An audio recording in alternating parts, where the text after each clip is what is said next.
নাস্তিকের জন্ম হয়েছে, মাজুসি, নাস্তিক, মুলহিদ। সে বলে বেড়াচ্ছিল আমি স্রষ্টায় বিশ্বাস করি না, কারণ স্রষ্টা দেখা যায় না। ইরাকের লোকেরা বললো আমাদের একজন ইমাম আছে, নাম নু'মান ইবনে সাবিত। কি নাম? নু'মান ইবনে সাবিত, যাকে আমরা ইমাম আল আ'যাম আবু হানিফা বলেছি। সবাই বলল তুমি যে স্রষ্টারে খুঁজে পাও না, আমাদের ইমাম তোমারে স্রষ্টা দেখায়। সুবহানাল্লাহ পড়েন। সে বলল ঠিক আছে, তাহলে তোমাদের ইমামরা আসতে বলো। কবে? সামনের জুমাবারে ঠিক ভর দুপুরে, দুপুর 2টার দিকে জুমার নামাজের পরে আমিও আসবো, তোমার ইমামও আসবে, ডিবেট হবে। দেখি আমি স্রষ্টার বিপক্ষে আর তোমাদের ইমাম স্রষ্টার পক্ষে, দেখি কে জিতে যায়। এই ডিবেট দেখার জন্য হাজার হাজার মানুষ এসেছে ইরাকের কুফা নগরীতে। হাজার হাজার মানুষ এসেছে। ওই নাস্তিকও এসেছে যে আল্লাহকে বিশ্বাস করেন, স্রষ্টাকে বিশ্বাস করেন, সবাই এসেছে। আসে নাই শুধু ইমাম আবু হানিফা। নাস্তিক কয় তগো ইমাম ডরাইছে। কি বলে? তোদের ইমাম ভয় পেয়েছে। উনি এসেছেন 1.5-2 ঘন্টা দেরি করে। 1.5 ঘন্টা দেরি করে যখন উনি আসলেন, নাস্তিক বলে আপনার সাথে কোনো কথা নেই, আপনার তো সময়ের জ্ঞানই নাই, আপনার সাথে কিসের আলাপ? ইমাম আবু হানিফা বললেন ইনদি উযর, আমার ওজর আছে। কি ওজর? তিনি বললেন আমি যখন ঘর থেকে বেরোই আমার বাড়ির সামনে বিশাল এক নদী পড়ে যায়, আর এই নদী পেরোতে আমার নৌকা ব্যবহার করতে হয়। আজকে এসে দেখি নৌকাও নাই, মাঝিও নাই, কিছু না। কিভাবে পার হবো? হঠাৎ দেখলাম নদীর পাশে বিশাল বড় গাছ, গাছটা হঠাৎ এমনি এমনি 2 টুকরা হয়ে গেল। গাছ থেকে বিশাল কাঠের তক্তা বের হয়ে গেল। তক্তাগুলো অটোমেটিক্যালি জোড়া লেগে নৌকা হয়ে গেল। এই নৌকা মাঝি ছাড়া সা করে আমার সামনে চলে এলো। আমি নৌকায় বিসমিল্লাহ বলে বসে পড়লাম। হঠাৎ নৌকা আমারে টান দিয়ে ওপারে নিয়ে এলো। তারপর আমি আপনার এই ময়দানে ছুটে এসেছি। এই যে গাছ কাটা, তক্তা হওয়া, নৌকা হওয়া, মাঝি ছাড়া চলা, এই প্রসেসিং করতে আমার 2 ঘন্টার সময় লেগেছে। I am extremely sorry for that. Asif Jiddar, আমি দুঃখিত। নাস্তিক নেতা বলে তোকে ইমাম গাঞ্জা খাইছে। ঠিক আছে, তোদের ইমাম মজনুন, জুন্না আলাই, মাথার তার সিরা নিয়ে যা। ইমাম আবু হানিফা বললেন ময়দানে আমারে গালি দিলেন কেন? পাগল বললেন কেন? তার সিরা বলে ডাকলেন কেন? মজনুন শব্দ ব্যবহার করলেন কেন? মার্জিত ভাষা ব্যবহার করতে শিখেন। নাস্তিক বলে কেমন কথা আপনি বলেন? শিক্ষিত মানুষ, দার্শনিক মানুষ, জ্ঞানী মানুষ, ইমাম মানুষ, কোন মানুষ ছাড়া, করাত ছাড়া বিশাল বড় বড় গাছ কাটা যায় নাকি? মিস্ত্রি ছাড়া তক্তা বানানো যায় নাকি? মিস্ত্রি ছাড়া তক্তা জোড়া লাগিয়ে এমনি এমনি নৌকা হয় নাকি? মাছি ছাড়া পানিতে নৌকা চলে নাকি? ইমাম আবু হানিফা বললেন now you're on the right track. এই তো লাইনে আসছেন। এই লাইনে আনার জন্য তো এত গল্প, লাইনে আনার জন্যই তো এত স্টোরি আমি মেক করলাম। আপনার কথা থেকেই যদি ধরি, করাত ছাড়া গাছ কাটা যায় না, এমনি এমনি তক্তা হয় না, এমনি এমনি নৌকা হয় না, মাঝি ছাড়া নৌকা এমনি এমনি চলে না, তাহলে আকাশ কেমন করে এমনি এমনি হলো? জমিন কেমন করে এমনি এমনি হলো? দ্বিপ্রহরের জ্বলজ্বলে সূর্যটা কেমন করে কিরণ দিল এমনি এমনি? আল্লাহু আকবার! কেমন করে নবমণ্ডল ভূমণ্ডল সৃষ্টি হলো? কেমন করে দিন শেষে রাত্রি আসে, রাত্রি শেষে দিন আসে? ওইটা যদি এমনি এমনি না হয়, মহাবিশ্বের এই সুন্দর বসুন্ধরার সব কিছু কেমন করে এমনি এমনি হয়? নাস্তিক কয় হায় হায়, আসলে তো আমি একটা লুক্কা পাঠা, আসলেই তো আমি হাদারাম, এইভাবে তো ভেবে দেখি নাই। আসলে তো এগুলো এমনি এমনি হয় না। Someone is controlling everything in the world. একজন মহা শক্তিধর, মহা এমডি আছে, এমডি ম্যানেজিং ডাইরেক্টর, মহা ব্যবস্থাপক, সব ব্যবস্থাপকদের বড় ব্যবস্থাপক। চিৎকার করে বলেন তিনি কে? বিশাল এক ব্যবস্থাপক আছে, তিনি সব কন্ট্রোল করছেন। এতদিন পর্যন্ত আমি বুঝতে পারি নাই, আমারে মাফ করিয়ে দেন আর পড়িয়ে দেন লা ইলাহা ইল্লাল্লাহু মুহাম্মাদুর রাসূলুল্লাহ সাল্লাল্লাহু আলাইহি সাইয়েদনা ইমাম আবু হানিফার হাতে হাত রেখে শাহাদা বাক্য পাঠ করেছে। সুবহানাল্লাহ পড়ে। ঝিনুকের ভেতর লুকিয়ে থাকে যেমন মদি, ঝিনুকের ভেতর লুকিয়ে থাকে যেমন মদি, কলমা শাহাদাতে আছে আল্লাহর জ্যোতি, কলমা শাহাদাতে আছে আল্লাহর জ্যোতি। সুবহানাল্লাহ। এই জ্যোতি যার হৃদয়ে একবার টাচ করে তার জন্য জান্নাতকে খুলে দেয় কে? এজন্য এই সূরা পড়লে নাস্তিকরা নাস্তিক থাকবে না। নাস্তিকদের জন্য এখানে আল্লাহ মেডিসিন দিয়েছে, কিছু ডোজ দিয়েছেন। আলহামদুলিল্লাহ পড়ে। এই সূরা থেকে আমরা কিছু সময় কথা শুনতে রাজি আছেন তো? সূরার নাম চিল্লায় বলেন কিনা? মুলক। মুলক মানে কি? মুলক মানে রাজত্ব, মুলক মানে ক্ষমতা, মুলক মানে পাওয়ার, মুলক মানে কিংডম। মুলক মানে সভরেনিটি।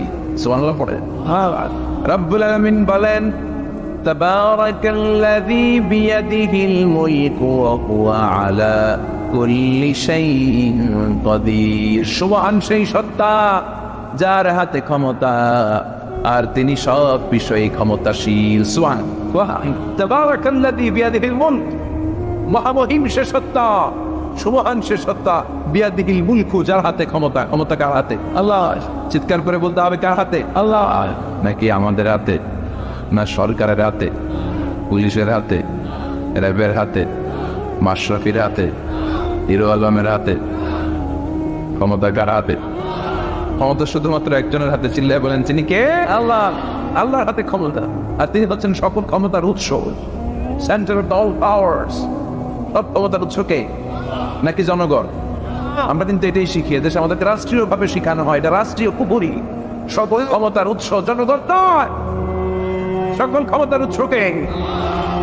পুরি ক্ষমতার উৎস, তিনি ক্ষমতাশীল, মহা ক্ষমতাধর, তার ক্ষমতার সাথে কারো তুলনা হয় না। আমাদের কি ক্ষমতা আছে? কথা বলে বল্লা পোকা কামড় খাইছে, হ্যাঁ মৌমাছি কামড়াইছে, মৌমাছি কামড়াইলে চিল্লাচিল্লি শুরু করে, তো কি ক্ষমতা আছে আপনার? বল্লা কামড় মেয়েরা দেয় ধরে ধরে তো মার বইটাও পারি। কুত্তায় কামড়াইলে আমরা কুত্তারে কামড়াইতেও পারি না। কথা বলেন, আমরা নাকি ক্ষমতার মালিক। পিছন থেকে কেউ যদি বলে হুজুর শাহ, মজা করে বলছি এতই ভাবে, আসলে যদি করে আসতো শব্দ, স্লোগান দেওয়ার বেলায় লিল্লাহে তাকবীর আল্লাহু আকবার, আমার ভাই তোমার ভাই, কাপায় ফেলাম নানায় ফেলাম। কথা বলেন, আর যদি পেছন থেকে কেউ আওয়াজ করে বলে শাহ দৌড়, আপনারা কি দৌড় দিবেন? আমরা দিকতে দৌড় দিব। কথা কর চাচা আপনারা জীবন বাঁচানোর জন্য ভয়ে পাগল, সাপ লাগবে না। বাবা ব্যাংক ছিলেন, মাইথা দিয়ে নাই বোধ আছে, আছে কি করে? খালি লাফায়। 10টা বাবা ব্যাংক যদি ছেড়ে দেওয়া হয় স্টেজে 2টা আর বাকি 8টায় দিকে, বাবা ব্যাংক আর কি লাভ দিবি? এর সে লাফালাফি শুরু করবো আমরা। কথা বলে, আর আমরা দাবি করি আমরা ক্ষমতার উৎস। কোন ক্ষমতা নাই। একবার ডায়রিয়া হলে 3বার টয়লেটে গেলে আর চেহারার দিকে তাকাও যায় না, কারে মাফ করে দে, আই মরে যাইও, আই হাইতার ন আছে না নাই? তো পারবেন না কেন? আপনার ক্ষমতার উৎস, আপনি না ক্ষমতার উৎস। আরে আপনার তো কোন ক্ষমতা নাই। মানুষকে দুর্বল থেকে দুর্বল করে তৈরি করেছে কে?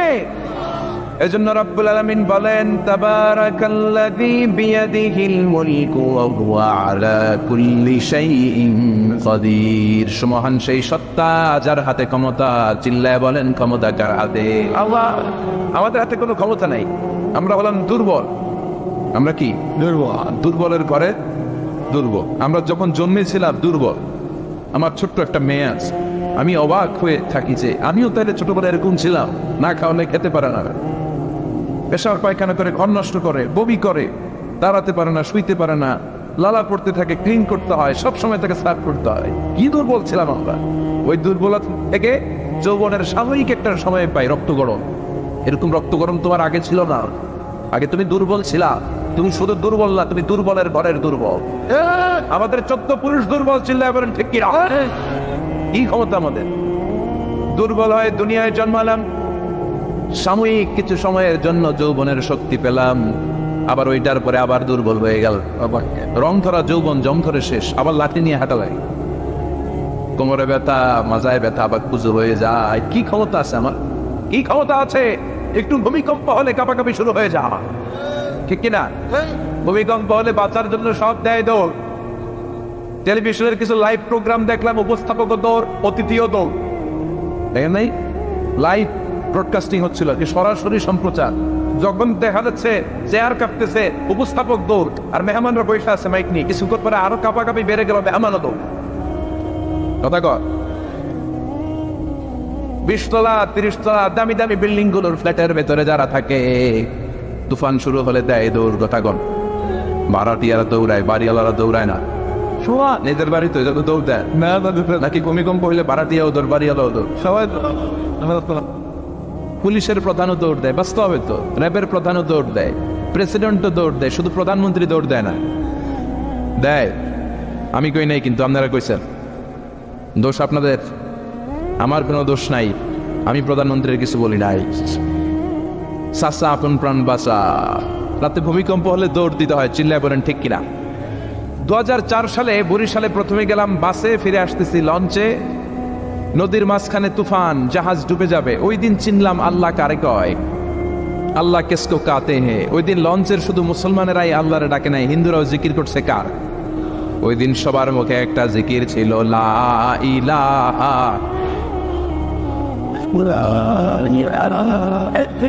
লা ইলাহা ইল্লাল্লাহু মুহাম্মাদুর রাসূলুল্লাহ। লঞ্চের সবাই সেদিন চিৎকার দিয়ে বলছে বাঁচাও। আমি বললাম কে বাঁচাবে? কই হুজুর আপনি বাঁচাবেন। তো তাহলে আমারে বাঁচাইবো কে? কই হুজুর আপনারে বাঁচাইবো আল্লাহ। আসলে বিপদে পড়লে বোঝা যায় আমাদের কোনো ক্ষমতা নাই, ক্ষমতার মালিক হচ্ছেন একজন, তিনি কে?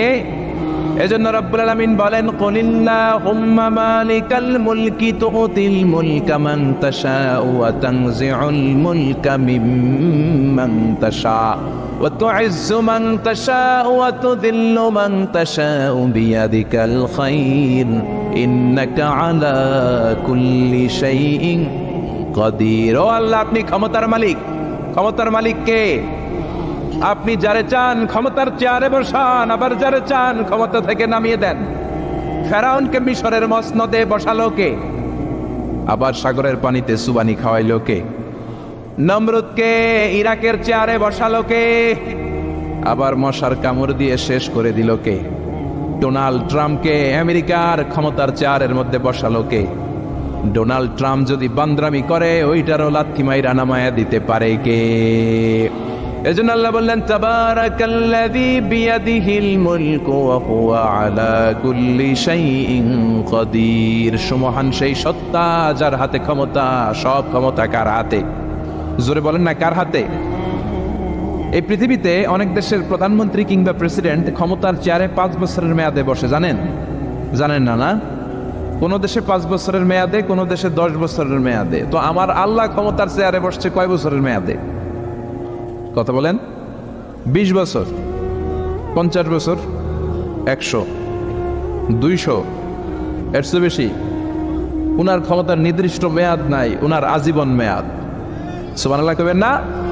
ওয়াল আউয়াল ওয়াল আখির ওয়াল যাহির ওয়াল বাতিন ওয়া হুয়া বিকুল্লি শাইইন আলিম।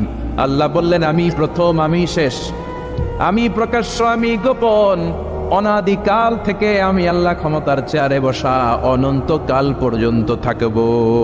ঠিক কিনা? 5 বছর 10 বছরের মেয়াদে আল্লাহ ক্ষমতার চেয়ারে বসে নাই। আল্লাহর ক্ষমতার মেয়াদ হচ্ছে আজীবন মেয়াদ। চিল্লায় বলেন ঠিক কিনা? বুঝে শুনে উত্তর দিবেন। পৃথিবীর অনেক দেশে ক্ষমতায় যেতে হলে ডেমোক্রেটিক সিস্টেমে ক্ষমতায় যেতে হয়, মানে ভোটে জিতে। তো আল্লাহ তো ভোটে জিতে ক্ষমতায় আসছে, তাই না? ভোট ছাড়া, হ্যাঁ, এমনি এমনি চলে আসছে। আবার পৃথিবীর অনেক দেশে ডিক্টেটরশিপ সিস্টেমে, মানে স্বৈরাচারী পদ্ধতিতে, জোর জার মুল্লুক তার, ওই সিস্টেমে ক্ষমতায় বসে। আল্লাহ তো এই সিস্টেমে আসছে না? আচ্ছা। আবার অনেক দেশে আছে মোনার্কি সিস্টেম, রাজতন্ত্র, বাবা রাজা, তার ছেলেও রাজা। তো আল্লাহর বাবা ছিল রাজা, এই জন্য আল্লাহ রাজা। বিষয়টা কেমন? আল্লাহ বললেন, খবরদার, আমার ক্ষমতার সাথে তোদের ক্ষমতা মিলাবি না। قل هو الله أحد الله الصمد لم يلد ولم يولد ولم يكن له كفوا أحد لم يلد ولم يولد। আমি কাউরে জন্ম দেই নাই, আবার আমি কারো কাছ থেকে জন্ম নেই নাই, উত্তরাধিকার সূত্রে কারো কাছ থেকে ক্ষমতা পাই নাই। বিশ্বের শুরুতে, মহাবিশ্বের শুরু থেকে যে ক্ষমতার চেয়ারে আমি আল্লাহ বসে আছি, আমি আল্লাহ এই ক্ষমতার চেয়ারে শেষ পর্যন্ত থাকবো। চিল্লায় বলেন ঠিক কিনা? আমাদের ক্ষমতার সাথে ওনার ক্ষমতার কোনো মিল নাই। আবার পৃথিবীর অনেক দেশে দেখবেন ক্ষমতায় যেতে হলে কোয়ালিশন করা লাগে। বাংলাদেশে এটা বলে জোট করা লাগে। কি করা লাগে? জোটের রাজনীতি বাংলাদেশে আছে না নাই? কথা বলেন, কথা কয় না, মনে কিছু বুঝেই না। জোটের রাজনীতি আছে না নাই? জোট যার বেশি ক্ষমতা তার বেশি, ঠিক কিনা? প্রথমে শুরু হইল 4 দলীয় জোট, তারপর 14 দলীয়, তারপর 18 দলীয়, এরপর 20 দলীয়, এরপর মহাজোট, এবার হবে মহাজোট। তো আল্লাহ তো জোট করে ক্ষমতায় আসছে।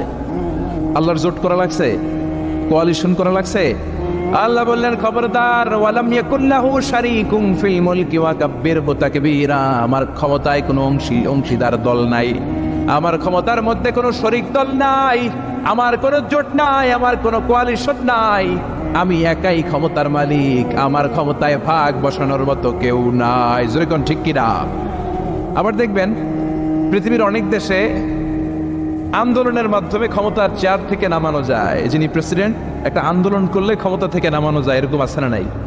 গণ অভ্যুত্থান করতে পারলে, আন্দোলন করতে পারলে ক্ষমতা থেকে নেমে যায়। আমি যখন মিশরে পড়াশোনা করি, মিশরের প্রেসিডেন্ট ছিল হোসনি মুবারক। মিশরে একটা আন্দোলন হলো, ওই আন্দোলনের ঠেলায় হোসনি মুবারক ক্ষমতা ছেড়ে দিতে বাধ্য হলো। তো আমরাও যদি পৃথিবীর সবাই মিলে আল্লাহর বিরুদ্ধে আন্দোলন করি, আল্লাহ ক্ষমতা ছেড়ে দিতে বাধ্য হব। বুঝে শুনে উত্তর দিয়েন। পৃথিবীর সবাই মিলে চাইলেও আল্লাহর ক্ষমতা থেকে নামবে না। আচ্ছা, যত জিন আছে মহাবিশ্বে, সব জিনেরা যদি বলে আমরাও একাত্মতা ঘোষণা করলাম, আমরাও আল্লাহরে মানি না, মানুষ জিন ভাই ভাই, আল্লাহর আর রক্ষা নাই, তাইলে তো আল্লাহ ক্ষমতা ছেড়ে দিবে, তাই না? ছেড়ে দিবে। আবার ফেরেশতারাও যদি বলে আমরাও মানি না, মানুষ জিন ফেরেশতা, 3 দলীয় জোট। কয় দলীয়? কথা বলেন। মানুষ জিন ফেরেশতা 3 দলীয় জোট করে যদি আল্লাহর ব্যাপারে বিদ্রোহ করি, তাহলে আল্লাহর ক্ষমতা শেষ নাকি? আল্লাহর ক্ষমতা শেষ? আল্লাহ বললেন ওয়া আন্নাকুম গায়রু মুজিজিল্লাহ,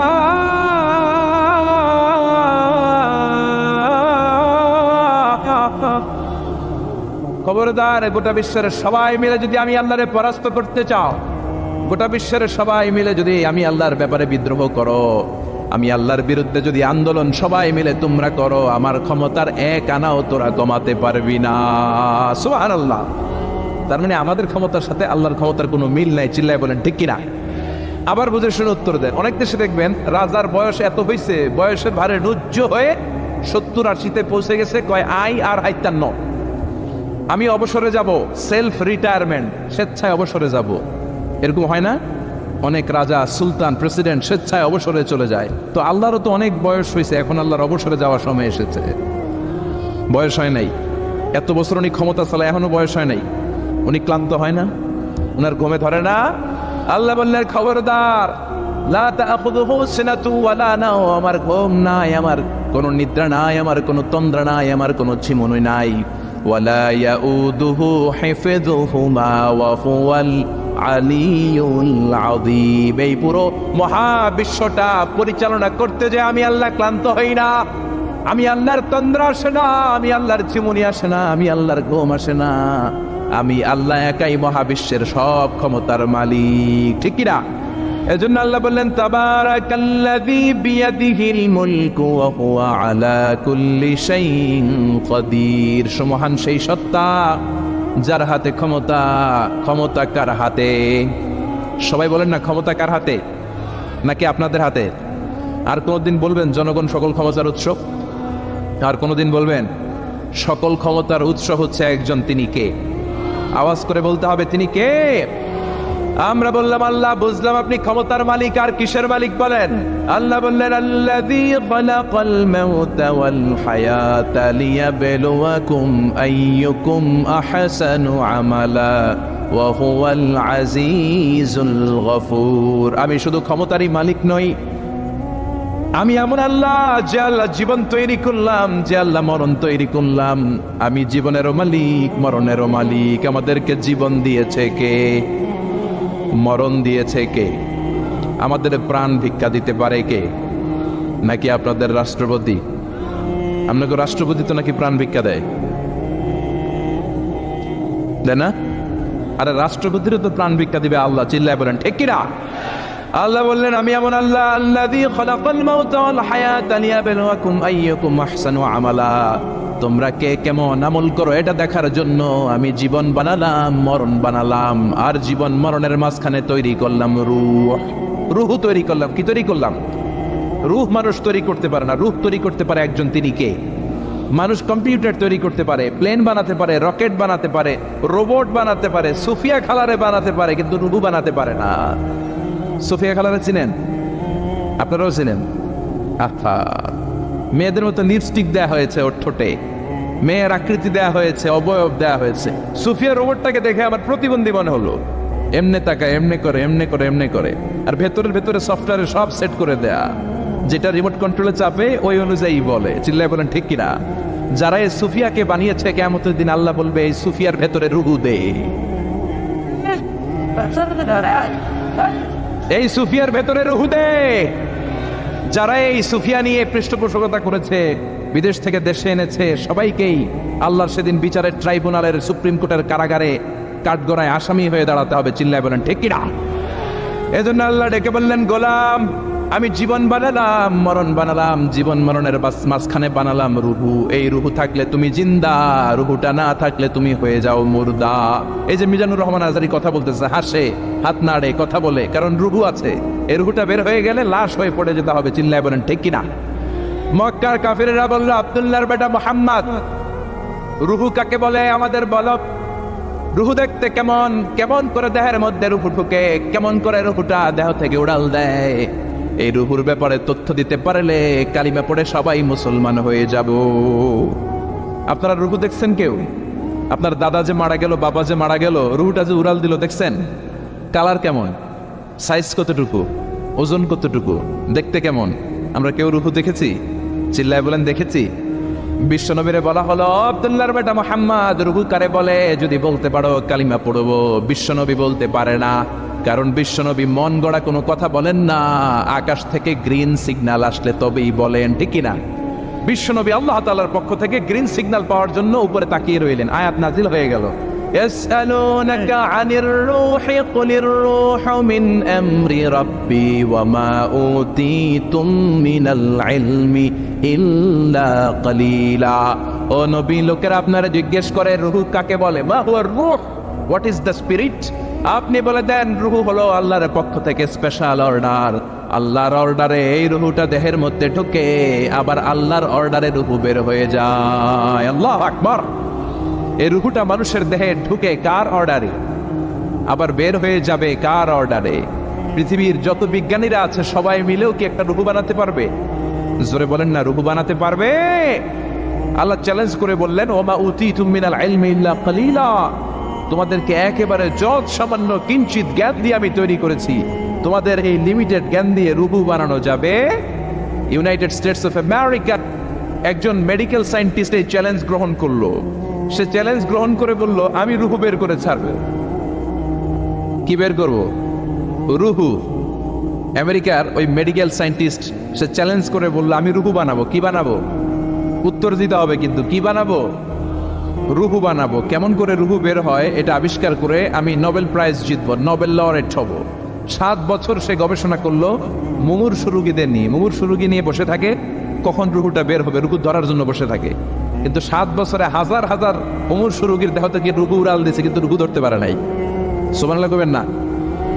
আচ্ছা, এইবার তার মাথায় একটা চিন্তা আসলো, না এই পন্থায় হাঁটলে তো হবে না, আমি একটা কাজ করি, বুলেট প্রুফের গ্লাস দিয়ে একটা ছোট্ট গ্লাসের রুম বানাই, ওই গ্লাসের ভেতরে মুমূর্ষু রোগী ঢুকাইয়া দিব। বুলেট প্রুফ ছিলেন তো, মানে গুলি মারলেও গুলি ঢুকবে না। আমাদের মাননীয় প্রধানমন্ত্রী, রাষ্ট্রপতি মহোদয়, ওনারা যে গাড়িগুলো চালায় এগুলো কিন্তু বুলেট প্রুফ, জানেন? গুলি মারলে গুলি ঢুকে না। তো উনি বুলেট প্রুফ গ্লাস দিয়ে, টেম্পার্ড গ্লাস দিয়ে ছোট্ট একটা রুম বানালেন, কাচের গ্লাস। উনি মনে মনে ভাবলেন, মুমূর্ষু রোগী যদি এই কাচের গ্লাসের ভেতরে ঢুকাই, যেহেতু বুলেট প্রুফ, কিছু ঢুকেও না, বাইরে হয় না, রুহু বাইরে কেমনে দেখি। তো কাচের গ্লাস বানিয়ে তার টিমের সবাইকে বলল, আইসিইউ থেকে একটা মুমূর্ষু রোগীকে ধরে আনো, আজকে আমি রুহু ধরে ছাড়ব। তো মুমূর্ষু রোগীকে আনা হয়েছে ইন্টেনসিভ কেয়ার ইউনিট থেকে, তাকে কৃত্রিম অক্সিজেন দিয়ে লাইফ সাপোর্টে রাখা হয়েছে। মেডিকেল টিমের প্রধান বলে, এই লোকটারে এই বুলেট প্রুফ গ্লাসের যে ছোট্ট রুম, এটার ভিতরে ঢুকানোর আগে চেক হিজ বিপি, তার বিপি মাপ, ব্লাড প্রেশার মাপ। তো মেপে দেখে ঠিক আছে। ওজন মাপ, বলে ওজন মাপা হলো, ওজন হচ্ছে 80 কেজি, 80 কিলোগ্রাম। কত কেজি? 80। সবাই বলেন কত কেজি? 80 কেজি। এবার মেডিকেল টিমের প্রধান বলে, মুমূর্ষু রোগীটার ভিতরে ঢুকিয়ে দে। ঢুকানো হলো। এবার সে বলল, লাইফ সাপোর্ট খুলে ফেল। সবাই বলে, স্যার লাইফ সাপোর্ট খুলে ফেললে তো মরে যাবে। মেডিকেল টিমের প্রধানকে মারার জন্যই তো আনছি, এটার না মারলে আমি রুহু পাবো কেমনে? এটা রুহুটা তো বের করতে হবে দেহ থেকে। তো যেই কথা সেই কাজ, ঢুকানো হলো, লাইফ সাপোর্ট খুলে ফেলা হলো। লোকটা গ্লাস ফিটিং করা রুমের ভেতরে ছটফট ছটফট করতে করতে দুনিয়া থেকে বিদায় নাই। এবার মেডিকেল টিমের প্রধান রুহু খুঁজতেছে, দুনিয়া থেকে বিদায়, তার মানে তো রুহু বের হয়ে গেছে, কিন্তু রুহু আর খুঁজে পায় না। গ্লাসের এই দিকে তাকায়, ওই দিকে তাকায়, নিচে উপরে ডানে বায়ে সামনে পেছনে, কোথাও রুহু নাই। রুহু খুঁজে পাওয়া যায় না। সে ভাবলো, আমি গ্লাসের দরজাটা খুলে হাত দিয়ে এরকম বাইক মার যেমনি হাতায়, এরকম হাতাইলে হয়তো রুহু পাবো। তো কাচের গ্লাস খুলে হাত দিয়ে এরকম হাতানো শুরু করলো, হাতাতে হাতাতে পুরো গ্লাস ফিটিং করা রুমের ভিতরে সব খুঁজে ফেলে, কিন্তু রুহু খুঁজে পাওয়া যায় নাই। লোকটাকে বের করা হলো, উনি বললেন চেক হিজ বিপি, বিপি মাপতো। সবাই বলে স্যার এটা তো ময়রা ভূত হয়ে গেছে, এখন তো বিপি নাই। বিপি বুঝেন তো, ব্লাড প্রেশার, এই যে ধাক্কাটা অলিন্দ নিলয়, সিস্টলিক ডায়াস্টলিক, জন্মের পর থেকেই আমাদের এই যে দম নেয়া আর দম ছেড়ে দেওয়ার খেলাটা আছে না নাই? কথা বলেন, এই যে ফুসফুস দম নেয় দম ছেড়ে দেয়। শীতের রাতে আপনি কম্বল গায়ে দিয়ে ঘুমায় যান, আপনার দমও কি ঘুমায় যায়? আপনার দম ঘুমাইলে তো আপনি ঠুস। আয় রে মানুষ রঙিন ফানুষ, দম ফুরাইলে তবু তো ভাই কারোরই নাই একটুখানি। আয় রে মানুষ রঙিন ফানুষ, রঙিন ফানুষ, আয় রে মানুষ। পড়েন আল্লাহু আকবার। এবার মেডিকেল টিমের প্রধান বলে চেক হিজ বিপি, বিপি মাপ। সবাই বলে বিপি নাই, কিন্তু ওজন আছে না নাই? মরার পরেও তো একটা লাশের ওজন থাকে কি থাকে না? এবার মেডিকেল টিমের প্রধান বলে চেক হিজ ওয়েট, ওজন মাপ। এবার ওজন স্কেলে সরানোর পরে দেখা গেল লোকটা মরার আগে ছিল 80, এখন হয়ে গেছে 78 কেজি। কয় কেজি? মরার আগে লোকটা ছিল কয় কেজি? মরার পরে ওজন দেওয়ার পরে ওজন হয়ে গেছে কয় কেজি? কমছে কয় কেজি? মেডিকেল টিমের প্রধান কয় আমি পাইছি। সবাই কয় কি পাইছেন? মেডিকেল টিমের প্রধান কয় ওইডা। সবাই কয় কোনডা? কয় রুহু। কেমনে পাইলেন? কয় মরার আগে ছিল 80 কেজি, মরার পরে 78 কেজি, কমছে 2 কেজি। তার মানে যেটা উড়াল দিছে ওইটাই 2 কেজি। পাইছে ঘোড়ার ডিম। কিন্তু বিজ্ঞানীদের নিয়ম হচ্ছে আপনি একটা রেজাল্ট দিয়েই ফাইনাল জাজমেন্ট দিতে পারবেন না, আপনার আরো কিছু নমুনা সংগ্রহ করতে হবে। সে বলল আরেকটা রোগীকে আইসিইউ থেকে নিয়ে আয়, ওজন মাপ, বিপি মাপ। বিপি ওকে, ওজন কত? 70 কেজি। দ্বিতীয় যে লোকটাকে আনা হলো তার ওজন 70 কেজি। চিল্লায় বলেন কয় কেজি? 70। এবার গ্লাসের ভিতরে ঢুকানোর পরে অক্সিজেনের মাস্কটা খুলে ফেলা হলো। এই লোকটা অক্সিজেনের অভাবে ছটফট ছটফট করতে মরে গেল। মরার পরে আবার রুহু খুঁজে, কিন্তু গ্লাসের ভিতরে রুহু নাই। এই লোকটাকেও বের করে মেডিকেল টিমের প্রধান বলে চেক হিজ বিপি, বিপি মাপ। সবাই বলে বিপি নাই, কিন্তু ওজন আছে না নাই? এই লোকটার ওজন মরার আগে কত কেজি? 70। এবার ওজন দিয়ে দেখে এই মৃত লোকটার ওজন হয়ে গেছে 71 কেজি। কয় কেজি? আগেরটা তো কম ছিল, মিলানো গেছে। এবার যাবি কই? হ্যাঁ, আগেরটা 2 কেজি কমেছে। মনে মনে চিন্তা ছিল রুহু যেটা ছিল উড়াল দিয়েছে, রুহু নাই, 2 কেজি কমেছে। এবার ছিল 70 কেজি, মরার পরে আরো বেড়ে গেছে 1 কেজি। এবার যাবে কই? আল্লাহ বলে কিয়ামত পর্যন্ত বিপি মাপতে পারবা, কিয়ামত পর্যন্ত বুলেট প্রুফের গ্লাসের ভিতরে লাশ ঢুকাতে পারবা, বের করতে পারবা, কিন্তু রুহু খুঁজে বের করতে পারবা না। ঠিক কি না?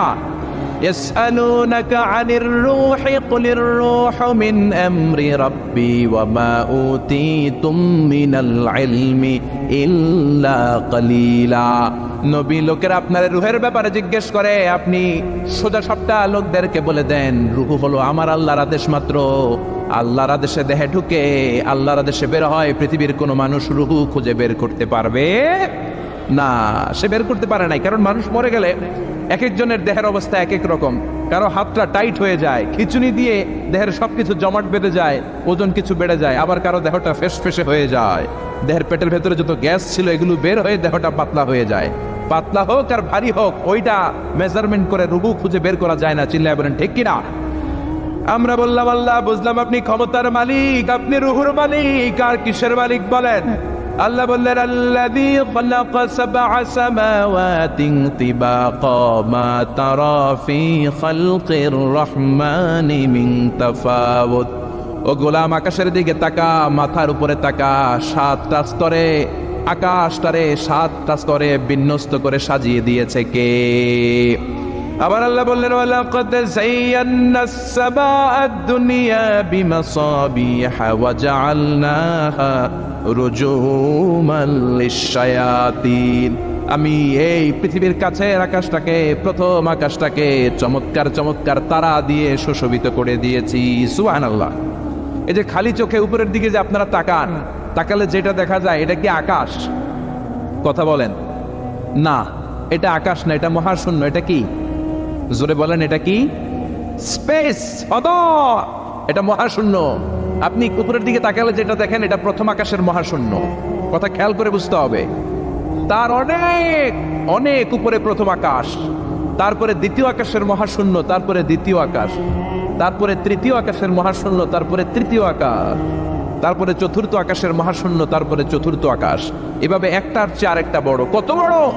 বিশ্বনবী বললেন, তোমার হাতের আংটিটা খুলে যদি সাহারা মরুভূমির উপরে ছুঁড়ে ফেলে দাও, সাহারা মরুভূমির তুলনায় তোমার হাতের আংটি যত ছোট, আল্লাহর দ্বিতীয় আসমানের তুলনায় আল্লাহর প্রথম আসমানটা ঠিক তত ছোট। সুবহানাল্লাহ। বাড়িতে যে বললেন একটার চেয়ে আরেকটা বড়। প্রথম আসমানের চেয়ে দ্বিতীয় আসমান বড়, দ্বিতীয় আসমানের চেয়ে তৃতীয় আসমান বড়, ওইটার চেয়ে চতুর্থ, পঞ্চম, ষষ্ঠ, সপ্তম ওইটা বড়, তার উপরে বর্ডার এলাকা সিদরাতুল মুনতাহা বড়, তার চেয়ে বড় হচ্ছে লৌহে মাহফুজ, তার চেয়ে বড় আল্লাহর আরশ, তার চেয়ে বড় আল্লাহর কুরসি, তার উপরে আল্লাহর 70,000 নূরের পর্দার প্রথম পর্দাটা মহাবিশ্বের সবকিছুর চাইতে বড়। আল্লাহর এই সৃষ্টির তুলনায় কত ক্ষুদ্র আমি, কত তুচ্ছ আমি, কত নগণ্য আমি। এই যে আড়াইবাড়ি দরবার, এটা কোন থানায় পড়েছে? কসবা। কসবা হচ্ছে ব্রাহ্মণবাড়িয়ার একটা থানা, তাই না? ব্রাহ্মণবাড়িয়া হচ্ছে বাংলাদেশের 64টা জেলার একটা জেলা। এরকম 64টা জেলা মিলে সুজলা সুফলা শস্য শ্যামলা ডিজিটাল বাংলাদেশ, ঠিক কিনা? আর এই ডিজিটাল বাংলাদেশ এই পৃথিবীর সবচেয়ে বড় দেশ নাকি? হ্যাঁ, তাহলে ছোট্ট সাইজের একটা দেশ। এই যে পাশের ভারত, এই ভারতও বাংলাদেশের চেয়ে 20-25 গুণ বড়। কানাডা প্রায় 100 গুণ বড়, রাশিয়া প্রায় 150 গুণ বড়। এরকম 200টা দেশ নিয়ে পৃথিবীর 30 ভাগ স্থল, বাকি 70 ভাগ শুধু হানি আর হানি। বুঝতে পারছেন?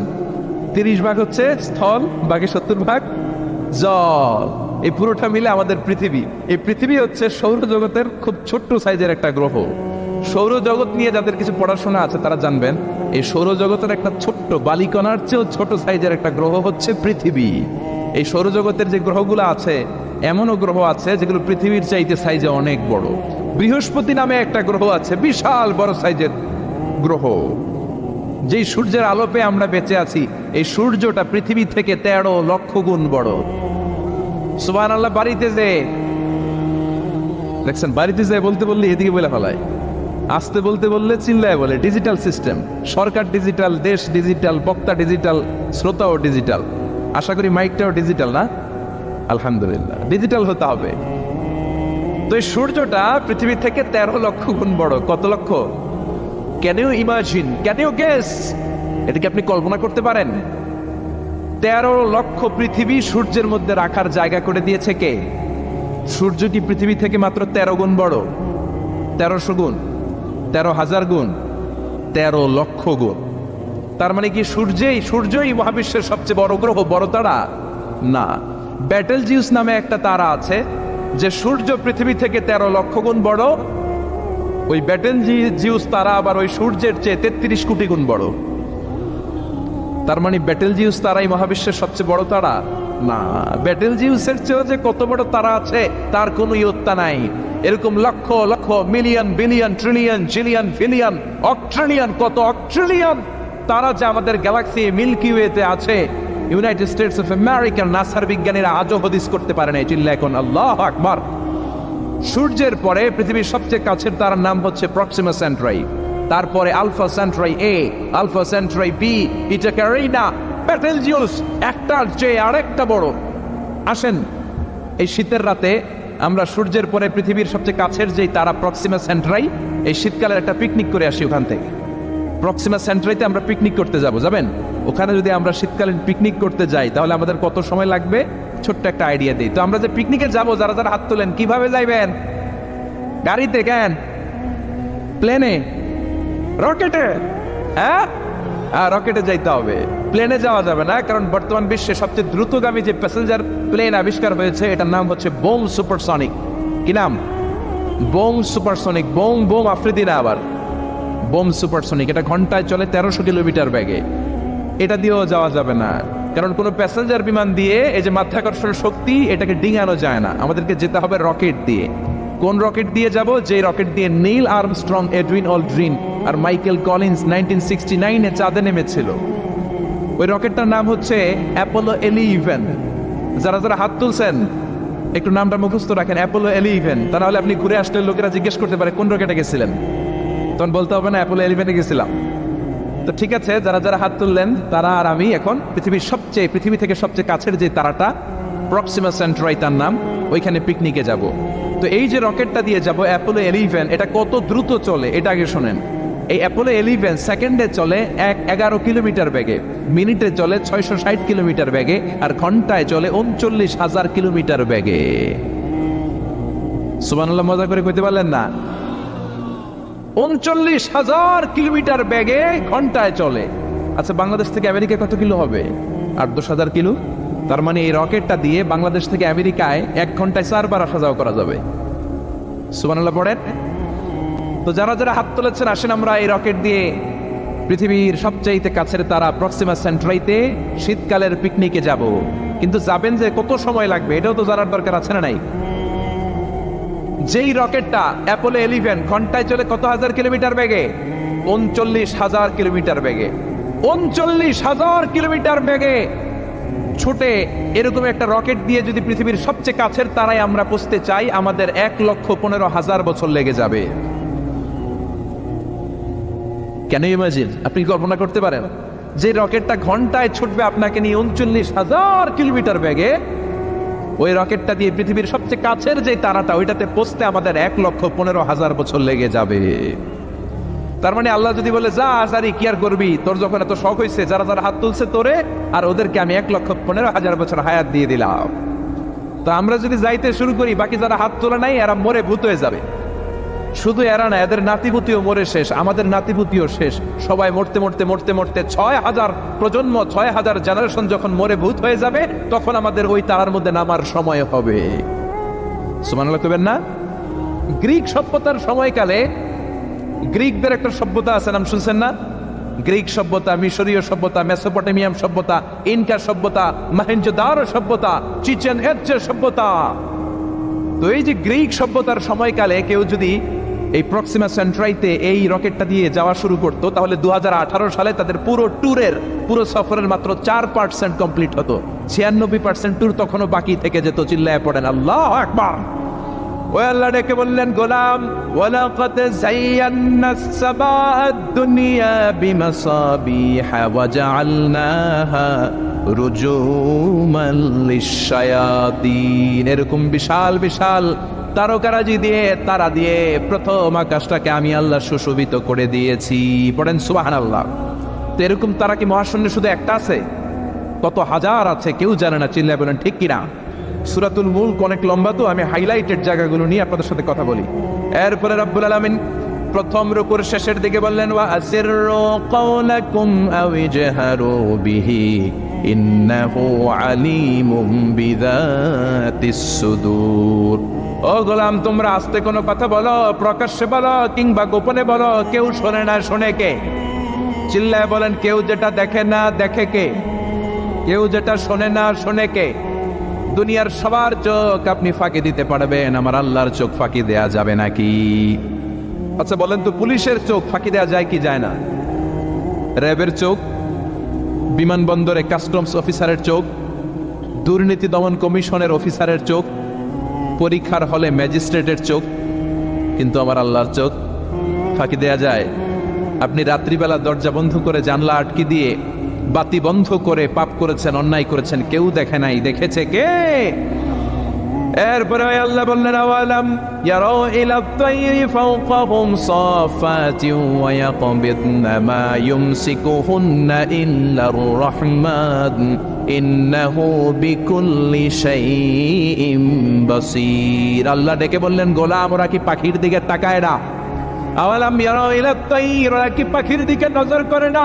ফাওকাহুম সাফাতিন ওয়া ইয়াকবিদ, যেই পাখিগুলো ওদের মাথার উপর দিয়ে উড়ে বেড়ায়, যেই পাখিগুলো ওদের মাথার উপরে ডানাগুলো মেলে দেয়, আবার ডানাগুলো ঝাপটে জমিনের মধ্যে নেমে আসে, ওরা কি পাখির দিকে তাকায় না? কেউ যদি পাখি নিয়ে গবেষণা করে সে নাস্তিক হতে পারে। আপনি যদি পাখি নিয়ে রিসার্চ করেন আপনি নাস্তিক হতে পারবেন না। এজন্য আল্লাহ তাআলা পবিত্র আল কোরআন আল কারীমের অনেক জায়গায় পাখির কথা বললেন, পাখি দিয়ে আল্লাহ দৃষ্টান্ত দিলেন। সুলাইমান আলাইহিস সালামকে আল্লাহ তাআলা একটা স্পেশাল পাখি দিলেন, ওটার নাম হচ্ছে হুদহুদ। 1000 মিটার উপর থেকেও তার এই পাখির চোখে মেগাপিক্সেল এত বেশি ছিল, জমিনের দিকে নজর করেই জমিনের কত ফুট নিচে মিষ্টি পানি আছে এই পানির সন্ধান সে সুলাইমান নবীকে দিয়ে দিত। সুবহানাল্লাহ পড়েন। কত কিসিমের, কত ধরনের, কত রং বেরঙের পাখি যে আল্লাহ পৃথিবীতে বানিয়েছেন তার কোনো ইয়ত্তা নেই। হামিং বার্ড নামে একটা পাখি আছে, নর্থ আমেরিকাতে পাওয়া যায় পৃথিবীর সবচেয়ে ছোট্ট সাইজের পাখি। এটা যখন প্রাপ্ত বয়সে পৌঁছে এই পাখিটার সাইজ হয় মাত্র 3 ইঞ্চি। কয় ইঞ্চি?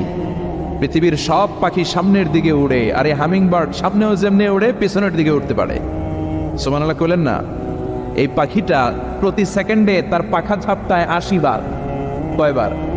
আমি আপনি আমাদের হাতগুলো 1 সেকেন্ডে ঝাপটাতে পারবো কয়বার? 4 বার, সবচেয়ে বেশি হলে 5 বার।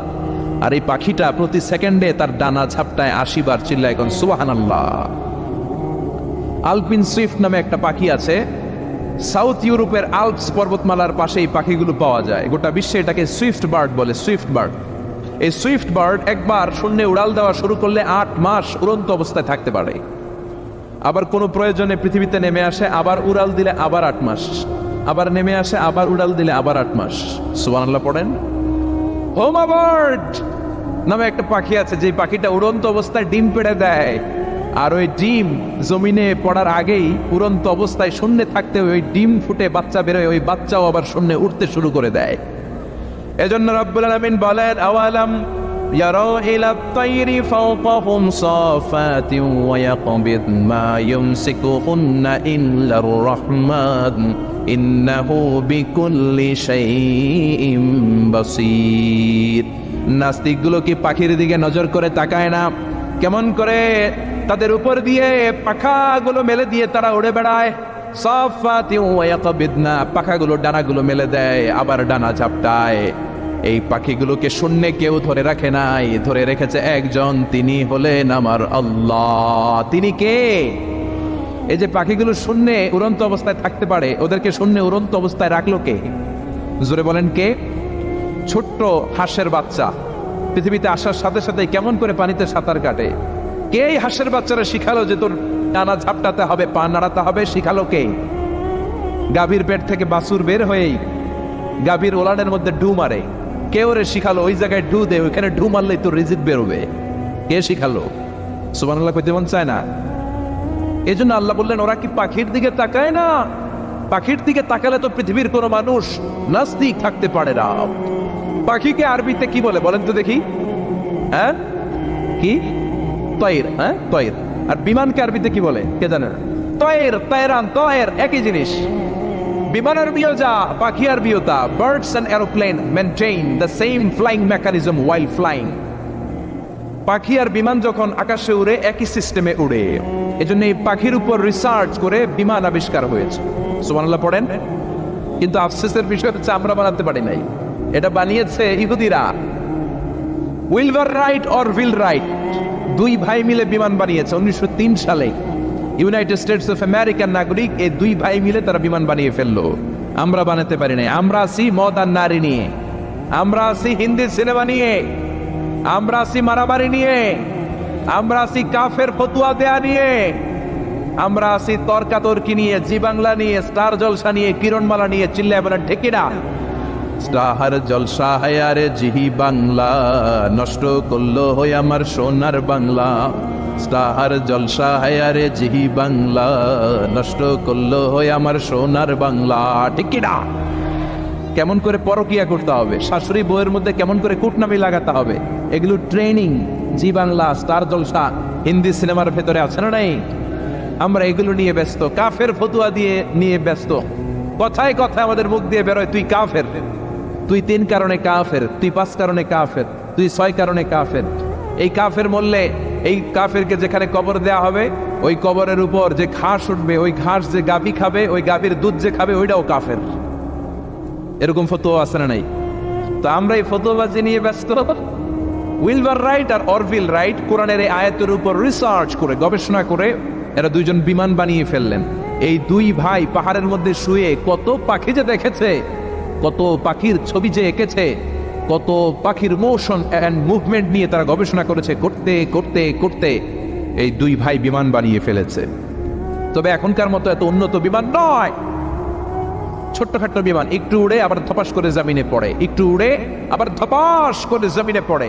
সর্বপ্রথম ফ্রান্সের এক শহর থেকে আরেক শহরে পৃথিবীর প্রথম প্যাসেঞ্জার বিমান এক শহর থেকে আরেক শহরে ল্যান্ড করেছে। এই তো মানুষের স্বপ্ন বাস্তবায়িত হয়ে গিয়েছে।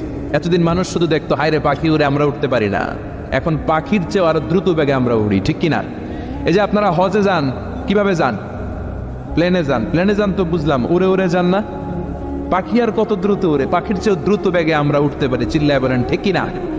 আমার ইবাদত যদি করতে পারো, দুইটা জিনিস দিয়ে আমি তোমাদেরকে ধন্য করব।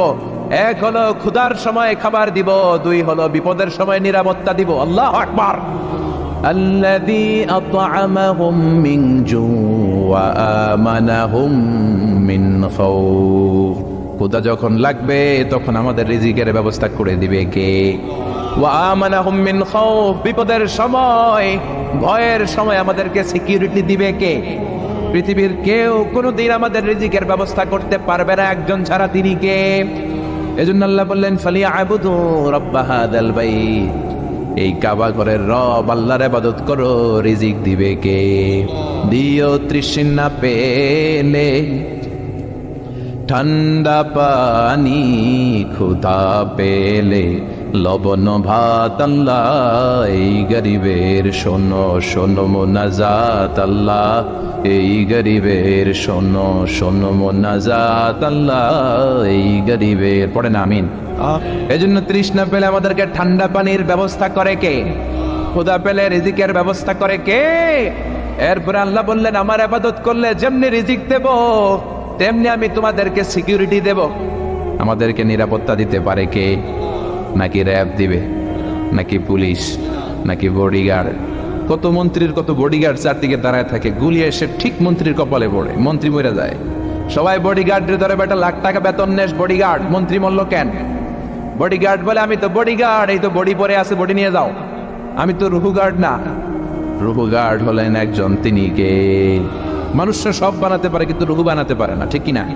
মানুষ প্লেন বানাতে পারে, কম্পিউটার বানাতে পারে, রোবট বানাতে পারে, সুফিয়াও বানাতে পারে। সুফিয়ারে চিনেন? কিন্তু সুফিয়ার ভেতরে রুহু ঢুকাতে পারবে, রুহু ঢুকাতে পারে একজন, তিনি কে? চিল্লায় বলেন তিনি কে? এজন্য আল্লাহ বললেন ওয়াকাদা রাব্বুকা আল্লা তা'বুদু ইল্লা ইয়্যাহু ওয়া বিল ওয়ালিদাইনি ইহসানা। আমি আল্লাহর ফয়সালা হলো এই পৃথিবীতে ইবাদত কারো করা যাবে না একজনের ছাড়া, তিনি কে? কারো জিকির করা যাবে না একজনের ছাড়া, তিনি কে? কাউকে সেজদা দেয়া যাবে না একজনের ছাড়া, তিনি কে? মাজারে সেজদা দেয়া যাবে নাকি? সেজদা দিবেন কাকে? চিল্লায় বলেন। এজন্য আল্লাহ বলে গোলাম আমার মুমিন বান্দার দ্বিতীয় গুণ আল আবিদুনা। মুমিন বান্দারা ইবাদত করবে কার? আল্লাহ। আল্লাহ জিন জাতি আর মানব জাতি, এই দুইটা জাতিকে পৃথিবীতে সৃষ্টি করেছেন শুধুমাত্র কেবলমাত্র একজনের ইবাদত করার জন্য। চিল্লায় বলেন তিনি কে? এজন্য রব্বুল আলামিন বলেন ওয়ামা খালাকাতুল জিন্না ওয়াল ইনসা ইল্লা লিয়াবুদুন। আমি জিন জাতি আর মানব জাতি, দুইটা জাতিকে বানিয়েছি আমার ইবাদতের জন্য। পৃথিবীতে যত নবী এসেছেন, যত রাসূল এসেছেন, সব নবী আর রাসূলের দাওয়াতে মিশন ছিল একটা। সব নবীদের একটাই কথা ছিল, ইবাদত একজনের করতে হবে। এত মূর্তির পূজা করা যাবে না, এত জনের ভয় পাওয়া যাবে না। মুমিন ভয় পায় একজনকে। চিল্লায় বলেন তিনি কে? সব নবীরা দাওয়াত দিয়েছেন ইয়া কওমি ইবুদুল্লাহা মা লাকুম মিন ইলাহিন গায়রু আফালা তাত্তাকুন। আমার কওমের লোকেরা এত মূর্তির পূজা করো কেন? পূজা চলবে একজনের, তিনি কে? One can not please everybody. একজন সবাইরে খুশি করতে পারে না, এজন্য আপনি খুশি করবেন একজনের, তিনি কে? আমরা এক আল্লাহর ইবাদত করে গুল পাই না। এরা 33 কোটি দেবতার ইবাদত করে কেমনে? একজনের হকই তো আদায় করা যায় না। একজনের হুকুম আহকামই তো পালন করতে করতে জান খারাপ হয়ে যায়। আর এদের খোদা হচ্ছে 33 কোটি। এজন্য এত কোটি খোদার আমরা দরকার নাই, একজন খোদাই এনাফ। চিল্লায় এখন ঠিক কিনা? এজন্য আল্লাহ বলে আমার প্রিয় বান্দাদের দ্বিতীয় গুণ আল আবিদুনা। আমার প্রিয় বান্দারা জিকির করবে একমাত্র আমার। লা ইলাহা লা ইলাহা ইল্লাল্লাহু মুহাম্মাদুর রাসূলুল্লাহ সাল্লাল্লাহু। তাহলে প্রথম গুণ গেল তাইবুনা, তওবা করব কার কাছে? 2 নম্বরে আল আবিদুনা, ইবাদত করব কার? আমরা অনেকে ইবাদত নিয়ে কনফিউশনে থাকি। আমরা মনে করি শুধু নামাজ পড়াটাই ইবাদত, শুধু রোজা রাখাটাই ইবাদত, শুধু জিকির করাটাই ইবাদত। আসলে বিষয়টা এমন নয়। ইবাদত হচ্ছে একটা কম্প্রিহেন্সিভ বিষয়।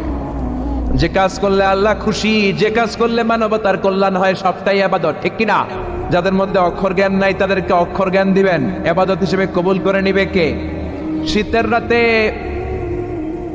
রাস্তাঘাটে, হাইওয়ের মধ্যে, রেল স্টেশনে, বাস স্টেশনে পথ শিশুগুলো ঠান্ডার মধ্যে শুয়ে থাকে, তাদের গায়ে যদি কম্বল দিয়ে আসতে পারেন, এইটারও ইবাদত হিসেবে কবুল করে নিবে কে? আপনি আপনার ছেলে মেয়েদেরকে যে সময় দেন, এটাকেও ইবাদত হিসেবে কবুল করে নিবে কে? স্ত্রীকে যে সময় দেন, ইবাদত হিসেবে কবুল করে নিবে কে? আপনার কোনো ভাইকে যদি আপনি ভালো কোনো সাজেশন দেন, সুন্দর কোনো পরামর্শ দেন, ওইটারও ইবাদত হিসেবে কবুল করে নিবে কে? আদাল্লু আলাল খাইরি কাফাইলিহি, বিশ্বনবী বললেন, কেউ যদি ভালো কাজের কথা বলে, ভালো কাজ করলে যেই সব কথা বলে দেখাই দিল, ওই সব চিল্লায় করে আল্লাহু আকবার। এজন্য আল্লাহ বলে, আমার মুমিন বান্দার প্রথম গুণ তওবা করবে কার কাছে? আমার মুমিন বান্দার দ্বিতীয় গুণ আল আবিদুনা, মুমিন বান্দা শুধু ইবাদত করবে একজনের। চিল্লায়া বলেন তিনি কে? আল্লাহ ছাড়া অন্য কারো ইবাদত যদি করেন, আপনি মুমিন থাকতে পারবেন না, আপনি মুশরিক হয়ে যাবেন, ঠিক কিনা? আল্লাহ বলে, ইয়া আব্দিলাও আতাইতানি বিকরাবিল আরদি খাতায়া, ও গোলাম, কিয়ামতের দিন পাহাড় পরিমাণ গুনাহ নিয়ে, জমিন পরিমাণ গুনাহ নিয়ে যদি তুমি আমি আল্লাহর কাছে হাজির হয়ে যাও, ওই গুনার মধ্যে যদি শিরকের গুনাহ না থাকে, আমি আল্লাহ পাহাড় পরিমাণ, জমিন পরিমাণ দয়ার ক্ষমা নিয়ে তোমার কাছে হাজির হয়ে যাব।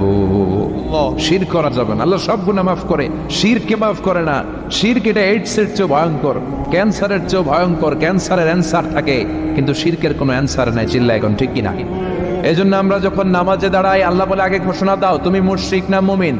আমরা বলি, ওয়াজ্জাহাতু ওয়াজহিয়া লিল্লাযী ফাতারাস সামাওয়াতি ওয়াল আরদা হানিফান ওয়া মা আনা মিনাল মুশরিকিন। ওয়া মা আনা মিনাল মুশরিকিন। আল্লাহ, আমি মুশরিক না।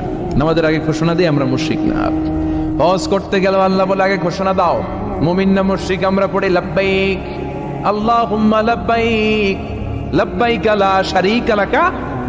আমরা বলি, আল্লাহ আপনার সাথে কোনো শরীক নাই, এই জন্য ইবাদত হবে কার? মুমিন বান্দার দ্বিতীয় গুণ আল আবিদুনা, ইবাদত হবে শুধুমাত্র, কেবলমাত্র, একমাত্র একটি সত্তার। তিনি কে? আল্লাহ। আল্লাহ বললেন, আমার মুমিন বান্দার তৃতীয় গুণ আল হামিদুনা, মুমিন বান্দারা সব সময় বিপদে আপদে, সকালে বিকালে, শীতকালে গ্রীষ্মকালে প্রশংসা করে কার? এই জন্য প্রশংসার নামে আল্লাহ একটা সূরা দিলেন। এই সূরাটা প্রত্যেক নামাজের মধ্যে পড়াটারে ফরজ করে দিল কে? সূরাতুল ফাতিহার আরেকটা নাম হলো সূরাতুল হামদ, মানে প্রশংসার সূরা। আর বিশ্বনবী হলেন রাইসুল হামিদিন, সব প্রশংসাকারীদের লিডার। বিশ্বনবী লিওয়াউল হামদ, মানে হামদের পতাকা, প্রশংসার পতাকা নিয়ে কিয়ামতের দিন আমরা সব গুনাহগার উম্মতদেরকে নিয়ে হাঁকাতে হাঁকাতে জান্নাতের দরজায় ধাক্কা দিয়ে জান্নাতে ঢুকবে। বিশ্বনবী যখন জান্নাতে ঢুকবে, হাতে একটা পতাকা, পতাকার মধ্যে লেখা থাকবে লিওয়াউল হামদ, মানে প্রশংসার পতাকা। সুবহানাল্লাহ পড়তে পারলেন না? এজন্য আল্লাহ বললেন, সাব্বাহা লিল্লাহি মা ফিস সামাওয়াতি ওয়া মা ফিল আরদি ওয়া হুয়াল আজিজুল হাকীম। নবমণ্ডল ভূমণ্ডল যেখানেই যেটা থাকে না, সবকিছু তাসবিহ পড়ে কার? পাখিরা যায় উড়ে যায় আকাশের ওই নীলিমায়, নদীরা যায় ছুটে যায় সাগরের ওই মোহনায়। পাখ পাখালি আর সাগর নদী, পাখ পাখালি আর সাগর নদী, কার গুণগান গায়? আল্লাহু আল্লাহ আল্লাহু আল্লাহ, আল্লাহ রে গুণগান গায়। পড়েন পড়েন, আল্লাহু আল্লাহ আল্লাহু আল্লাহ, আল্লাহ রে গুণগান গায়। আল্লাহু আকবার। এজন্য নবমণ্ডল ভূমণ্ডল যেখানেই যেটা থাক না, সব কিছু তাসবিহ পড়ে কার? বিশ্বনবী মসজিদে নববীতে নামাজ পড়ছেন, তিনি আল্লাহু আকবার বলে নামাজ শুরু করলেন, কেরাত করলেন, রুকু করলেন। রুকু থেকে দাঁড়িয়ে বিশ্বনবী পড়লেন সামি আল্লাহু লিমান হামিদা। পেছন থেকে সাহাবারা পড়ল রব্বানা ওয়ালাকাল হামদ। এক সাহাবী বাড়িয়ে অতিরিক্ত পড়লেন হামদান কাসীরান তাইয়িবান মুবারাকান ফি। ফিসফিসি আওয়াজে পড়ার কারণে বিশ্বনবীর কানে এটা চলে এসেছে। নামাজের পর বিশ্বনবী বললেন, আমি রুকু থেকে দাঁড়িয়ে পড়েছি সামি আল্লাহু লিমান হামিদা, তোমরা পড়ার কথা ছিল শুধু রব্বানা ওয়ালাকাল হামদ। কে যেন একজন ফিসফিস আওয়াজে পড়েছো হামদান কাসীরান তাইয়িবান মুবারাকান ফি। কে পড়েছো? দাঁড়াও। কোন সাহাবী দাঁড়ায় না, ভয়ে বিশ্বনবী অভয় দিয়ে বললেন কিছু বলবো না, কে পড়েছো দাঁড়াও। এক সাহাবী দাঁড়িয়ে বললেন ও নবী আমি পড়েছি। বিশ্বনবী বললেন এটা তো আমি শিখাই নাই, কই পাইলা, কেন পড়ছো? সাহাবী বলে নবী গো, আল্লাহর তাসবিহ অল্প পড়লে আমার পোষায় না, এই জন্য আমি একটু বাড়িয়ে পড়েছি। আল্লাহু আকবার। বিশ্বনবী বললেন ভয় পেও না, বিচলিত হয় না, নামাজরত অবস্থায় আমি দেখেছি বিদআউ ওয়া সালাসুনা মালাইকা, 30 জনেরও বেশি ফেরেশতা তোমার এই অতিরিক্ত তাসবির সওয়াবটা কে লিখে লিখে আল্লাহর দরবারে পৌঁছে দিতে পারে, তারা আকাশের মধ্যে কে আগে নিয়ে যেতে পারে প্রতিযোগিতা করছিল। আল্লাহ। তারপরে রমজানের রোজার পর শাওয়ালের 6 রোজা রাখতেন। মান সামা রমাদানা সুম্মা আতবাআহু সিত্তাম মিন শাওয়ালিন কানা কাসিয়ামিদ দাহর। রমজানের ফরজ রোজার পরে শাওয়ালের যে ব্যক্তি 6টা রোজা রাখে সেজন্য সারা বছরই রোজা রাখলো। সারা বছর রোজা রাখলে যা সওয়াব, শাওয়ালের 6 রোজা রাখলো এই সওয়াব। বিশ্বনবী আশুরার রোজা রাখতেন, আরাফার রোজা রাখতেন, আইয়ামুল বীজের 3টা রাখতেন, 13, 14, 15। এরপরে বিশ্বনবী প্রতি সপ্তাহের সোমবারে রাখতেন, বৃহস্পতিবারে রাখতেন। বিশ্বনবীরে জিজ্ঞেস করা হলো সুইলা আন ইয়াউমিল ইসনাইন, ও নবী সোমবারে রোজা রাখেন কেন? বিশ্বনবী বললেন ফিহি উলিদতু, সোমবারে আমি জন্মেছি তাই শুকরিয়া স্বরূপ রোজা রাখি। এবং বিশ্বনবীর জন্মদিন পালন করে জাসনে জুলুস ঈদে মিলাদুন নবী, আর জিলাপি নিয়ে কিলাকিলি আছে না নাই? রোজা টোজা নাই কিন্তু ওই দিন জিলাপি আর বিরিয়ানির প্যাকেট লিয়ে কিলাকিলি। ওই দিন যারা জাসনে জুলুস করবেন তারা আগে রোজা রাখবেন। ওই দিন বিরিয়ানি খাওয়া যাবে না। তুমি যদি আশিকে রাসূল হও, তুমি যদি আশিকে নবী হও, তাইলে কোনো জিলাপি ওই দিন মুখে তোলা যাবে না, তুলতে হবে মাগরিবের পর, ঠিক কিনা? জোহরের সময় বিরিয়ানি লইয়া কিলাকিলি আছে রাড়াই। এজন্য সাইহুনের 3টা ব্যাখ্যা। 1 নম্বরে হচ্ছে ভ্রমণকারী, সফরকারী। 2 নম্বর ব্যাখ্যা হলো আল মুজাহিদুন, জিহাদকারী। 3 নম্বর ব্যাখ্যা সাইমুন, রোজা যিনি রাখে তিনি। আবার বিশ্বনবী বলতেন ইন্না ফিল জান্নাতি সামানিয়াতু আবওয়াব, জান্নাতের মধ্যে 8টা দরজা আছে। মিনহা বাবুন ইউসাম্মা আর রাইয়ান, 8টার মধ্যে স্পেশাল একটা দরজা আছে যেটার নাম আর রাইয়ান। কি নাম? রাইয়ান নামটা কেমন লাগে?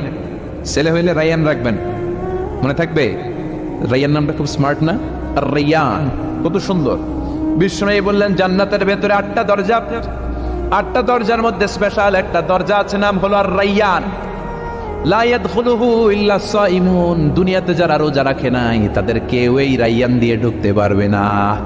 আর দুনিয়াতে যারা ফরজ নফল রোজা বেশি বেশি রাখতো, রাইয়ান দরজা দিয়ে তাদের ঢুকায়া দিবে কে? আল্লাহ। আবার বিশ্বনবী বললেন মান দাখালা বিহি লাম ইয়াজমা আবাদা, একবার যে রাইয়ান দরজা দিয়ে প্রবেশ করতে পারবে চিরকালের জন্য তার গলার তৃষ্ণা মিটিয়ে দিবে কে? Whoever can enter with this door, he will never be thirsty again. একবার ঢুকলে জীবনে আর তৃষ্ণা লাগবে না। চিল্লা এখন আল্লাহু আকবার। এজন্য আল্লাহ বললেন আমার মুমিন বান্দার 4 নম্বর গুণ সাইহুনা, মানে সাইমুনা, রোজা রাখবে। 5 নম্বর গুণ আর রাকিউনা, মুমিন বান্দারা রুকু দিবে, আস-সাজিদুনা, সিজদা দিবে, তার মানে নামাজ পড়বে, ঠিক কি না? নামাজের দরকার আছে না নাই? মা সালাকাকুম ফি সাকার ক্বালু লাম নাকু মিনাল মুসাল্লিন, সাকার দোজখে যারা পড়বে তাদের জিজ্ঞেস করা হবে কোন কারণে সাকারে আসলি? ওরা বলবে আমরা মুসল্লি ছিলাম না, নামাজ ছিলাম না, নামাজি ছিলাম না, মুসল্লি ছিলাম না, আমাদের মধ্যে নামাজ ছিল না। নামাজ নাই এমন লোক আছে না নাই? জোরে বলেন। নামাজ নাই, রোজা নাই, মুসলমান। তোমার নামাজ নাই তো তোমার ইসলামও নাই, তোমার নামাজ নাই তো কলিজা ইমানও নাই। চিল্লা এখন ঠিক কিনা? নামাজ নাই তো ইমান নাই। আর রাকিউনা সাজিদুন, রুকু করবে, সিজদা করবে। কিয়ামতের দিন রব্বুল আলামিন বলবে ও গোলাম আমি আমার পায়ের গোছা উঠালাম। আল্লাহ তার পায়ের নলা দেখাবে সবাইরে। ইউদাউনা ইলা সুজুদ ফালা ইস্তাতিউন, আল্লাহ বলবে সিজদা দাও। সবাইকে একটা প্ল্যাটফর্মে দাঁড় করিয়ে আল্লাহ তার পায়ের নলা খুলে গোছা খুলে বলবে সিজদা দাও। আল্লাহর হাত আছে, পা আছে, তবে কেমন আছে আমরা জানি না। আল্লাহর যেমন থাকা দরকার তেমন আছে, ঠিক কি না? লাইসা কামিসলিহি শাই, তার মতো কেউ নাই, তিনি তার মতো। আল্লাহু আকবার। আল্লাহ আল্লাহর পা দেখিয়ে বলবে সেজদা দে। দুনিয়াতে যারা সেজদা দিত, রুকু করতো, আল্লাহু আকবার বলে সেজদায় ঢলে পড়বে। আর দুনিয়ায় যারা সেজদা দিত না তাদের পিঠটাকে লোহার মতো শক্ত করে দিবে কে? আল্লাহ বলবে গো টু দ্য সাকার, সাকার জাহান্নামে যা। এজন্য নামাজের দরকার আছে না নাই? আল্লাহ বলে তোরা যদি সেজদা না দেস, তোরা যদি রুকু না করিস, মহাবিশ্বের নবমণ্ডল ভূমণ্ডলের সবকিছু সেজদা করে কারে? والنجم والشجر يسجدان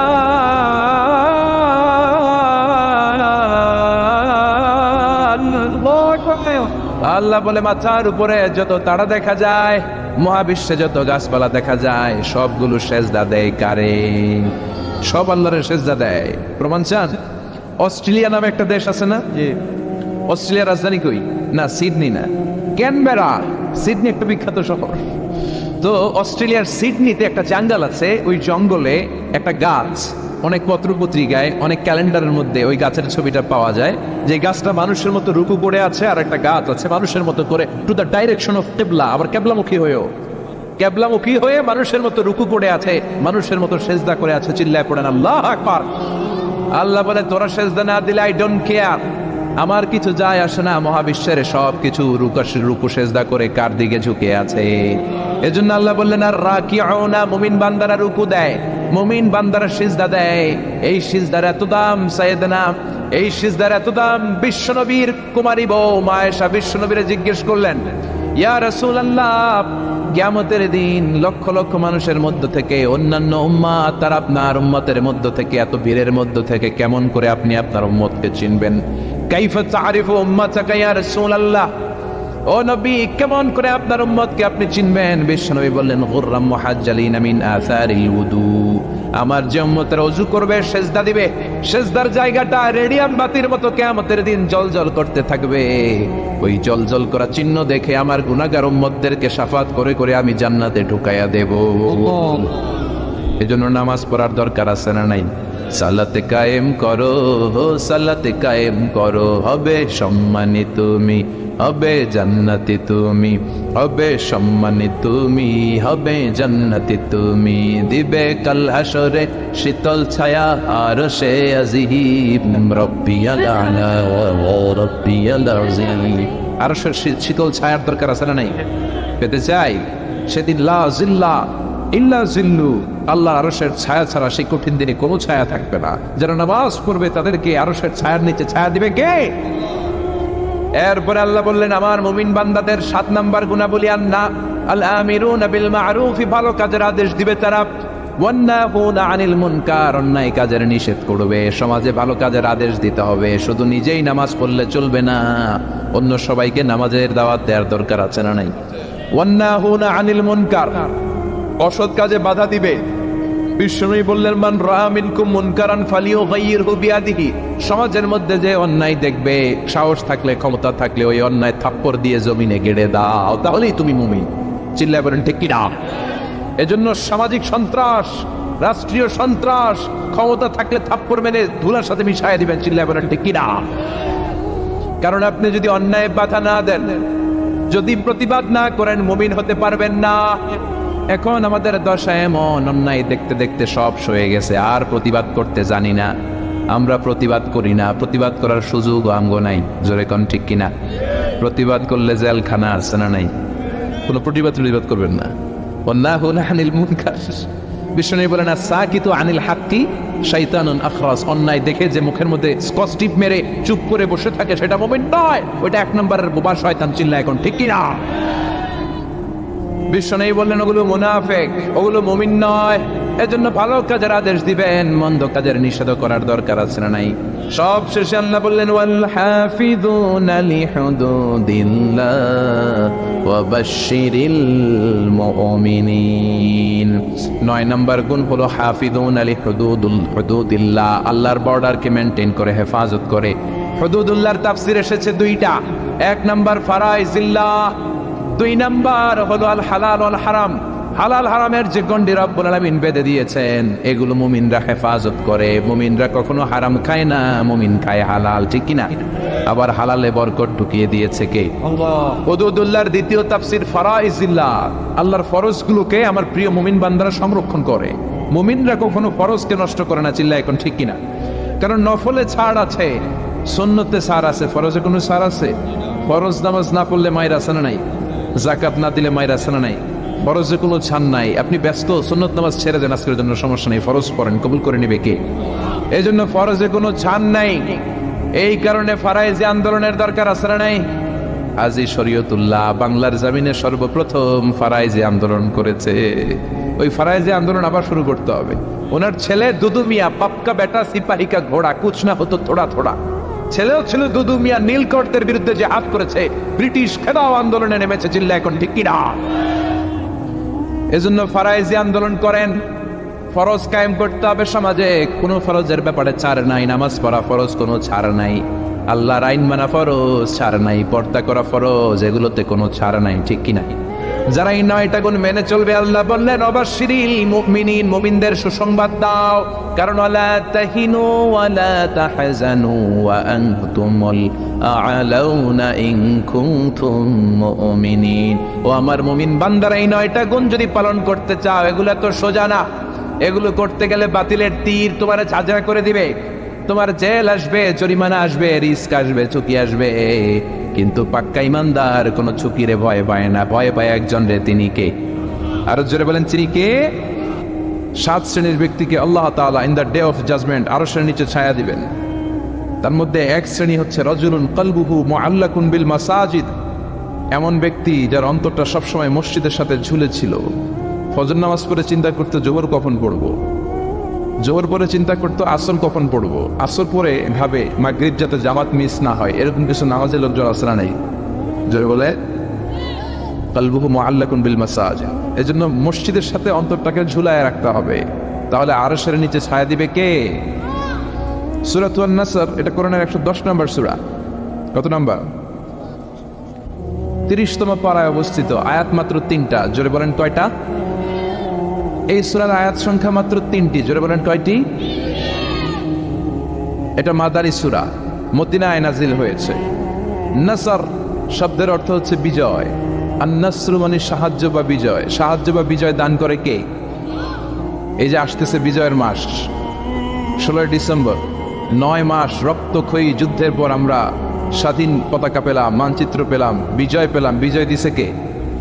নাকি আপনারাই বিজয় ছিনাই নিয়ে আসছেন? আমরা বিজয় ছিনাই নিয়ে আসছি। 9 মাস যুদ্ধ করে পাকিস্তানিদের থেকে আমরা বিজয় ছিনিয়েছি, আমরা তোমাদের ভুলবো না। আছে না নাই?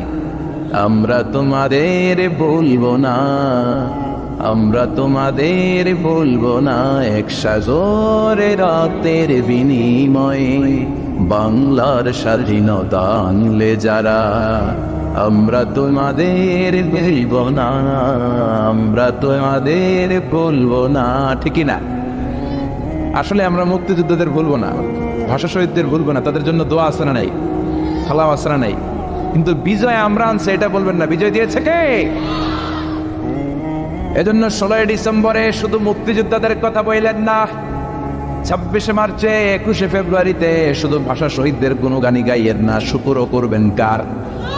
বলবেন 1 সাগরের রক্তের বিনিময়ে বাংলার স্বাধীনতা দিলেন যিনি, আল্লাহ তোমাকে ভুলবো না, আল্লাহ তোমাকে ভুলবো না, ঠিক না? কারণ বিজয় আপনি আনেন নাই, কিচ্ছু ছিল না বাঙালিদের। পাকিস্তানিরা এমন অস্ত্র শস্ত্রে সজ্জিত ছিল, ওই পাকিস্তানিদেরকে হারানোর জন্য আমাদের হাতে কোনো অস্ত্রই ছিল? আমাদের জিনিস ছিল একটা, সেটা হলো আল্লাহর সাহায্য। যেরকম ঠিক কিনা? সাহায্য রব্বুল আলামিন করেন যদি কোনো এলাকা সাহায্যের উপযোগী হয়, বিজয় রব্বুল আলামিন দান করেন যদি বিজয়ের উপযোগী হয়। বিজয় আমরা ছিনিয়ে আনি নাই, বিজয় দিয়েছে কে? এজন্য 16 ডিসেম্বরে মুক্তিযোদ্ধাদের জন্য দোয়ার পাশাপাশি শুকর করবেন কার? আরো জোরে কার? কারণ আমাদের এই মুক্তিযুদ্ধ, এটা ইসলামের নামে এসেছে, এটা আল্লাহর নামে এসেছে। যেরকম ঠিক কিনা? বঙ্গবন্ধু যখন মুক্তিযুদ্ধের ডাক দিয়েছেন, উনি বলেছিলেন রক্ত যখন দিয়েছি আরো দেব, এদেশের মানুষকে মুক্ত করে ছাড়বো ইনশাল্লাহ। আছে না নাই? তাহলে মুক্তিযুদ্ধ হয়েছে কার নামে?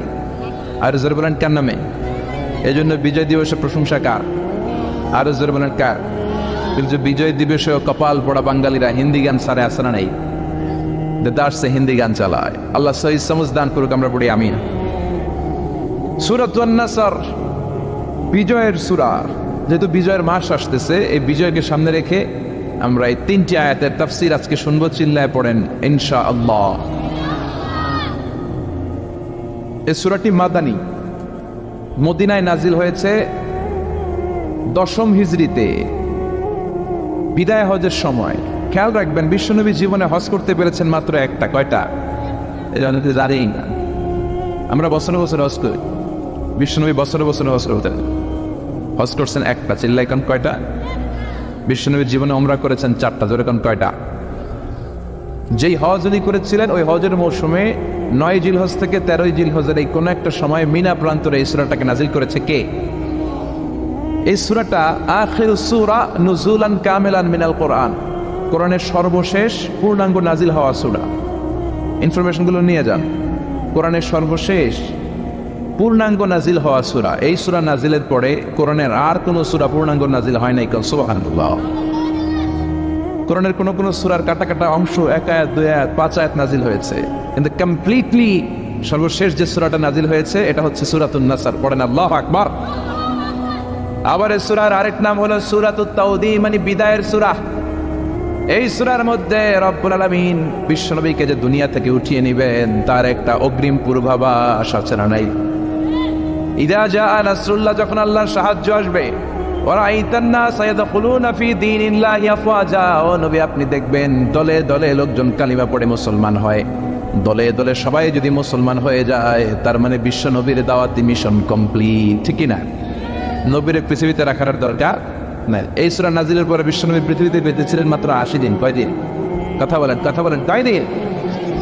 এই সূরা নাজিলের পর বিশ্বনবী বলতেন ওয়াকাদ নুঈতু ইলা নাফসি, আমার আত্মার মধ্যে বারবার রব্বুল আলামিন এই তথ্য দেয় আমি আর বেশি দিন বাঁচবো না।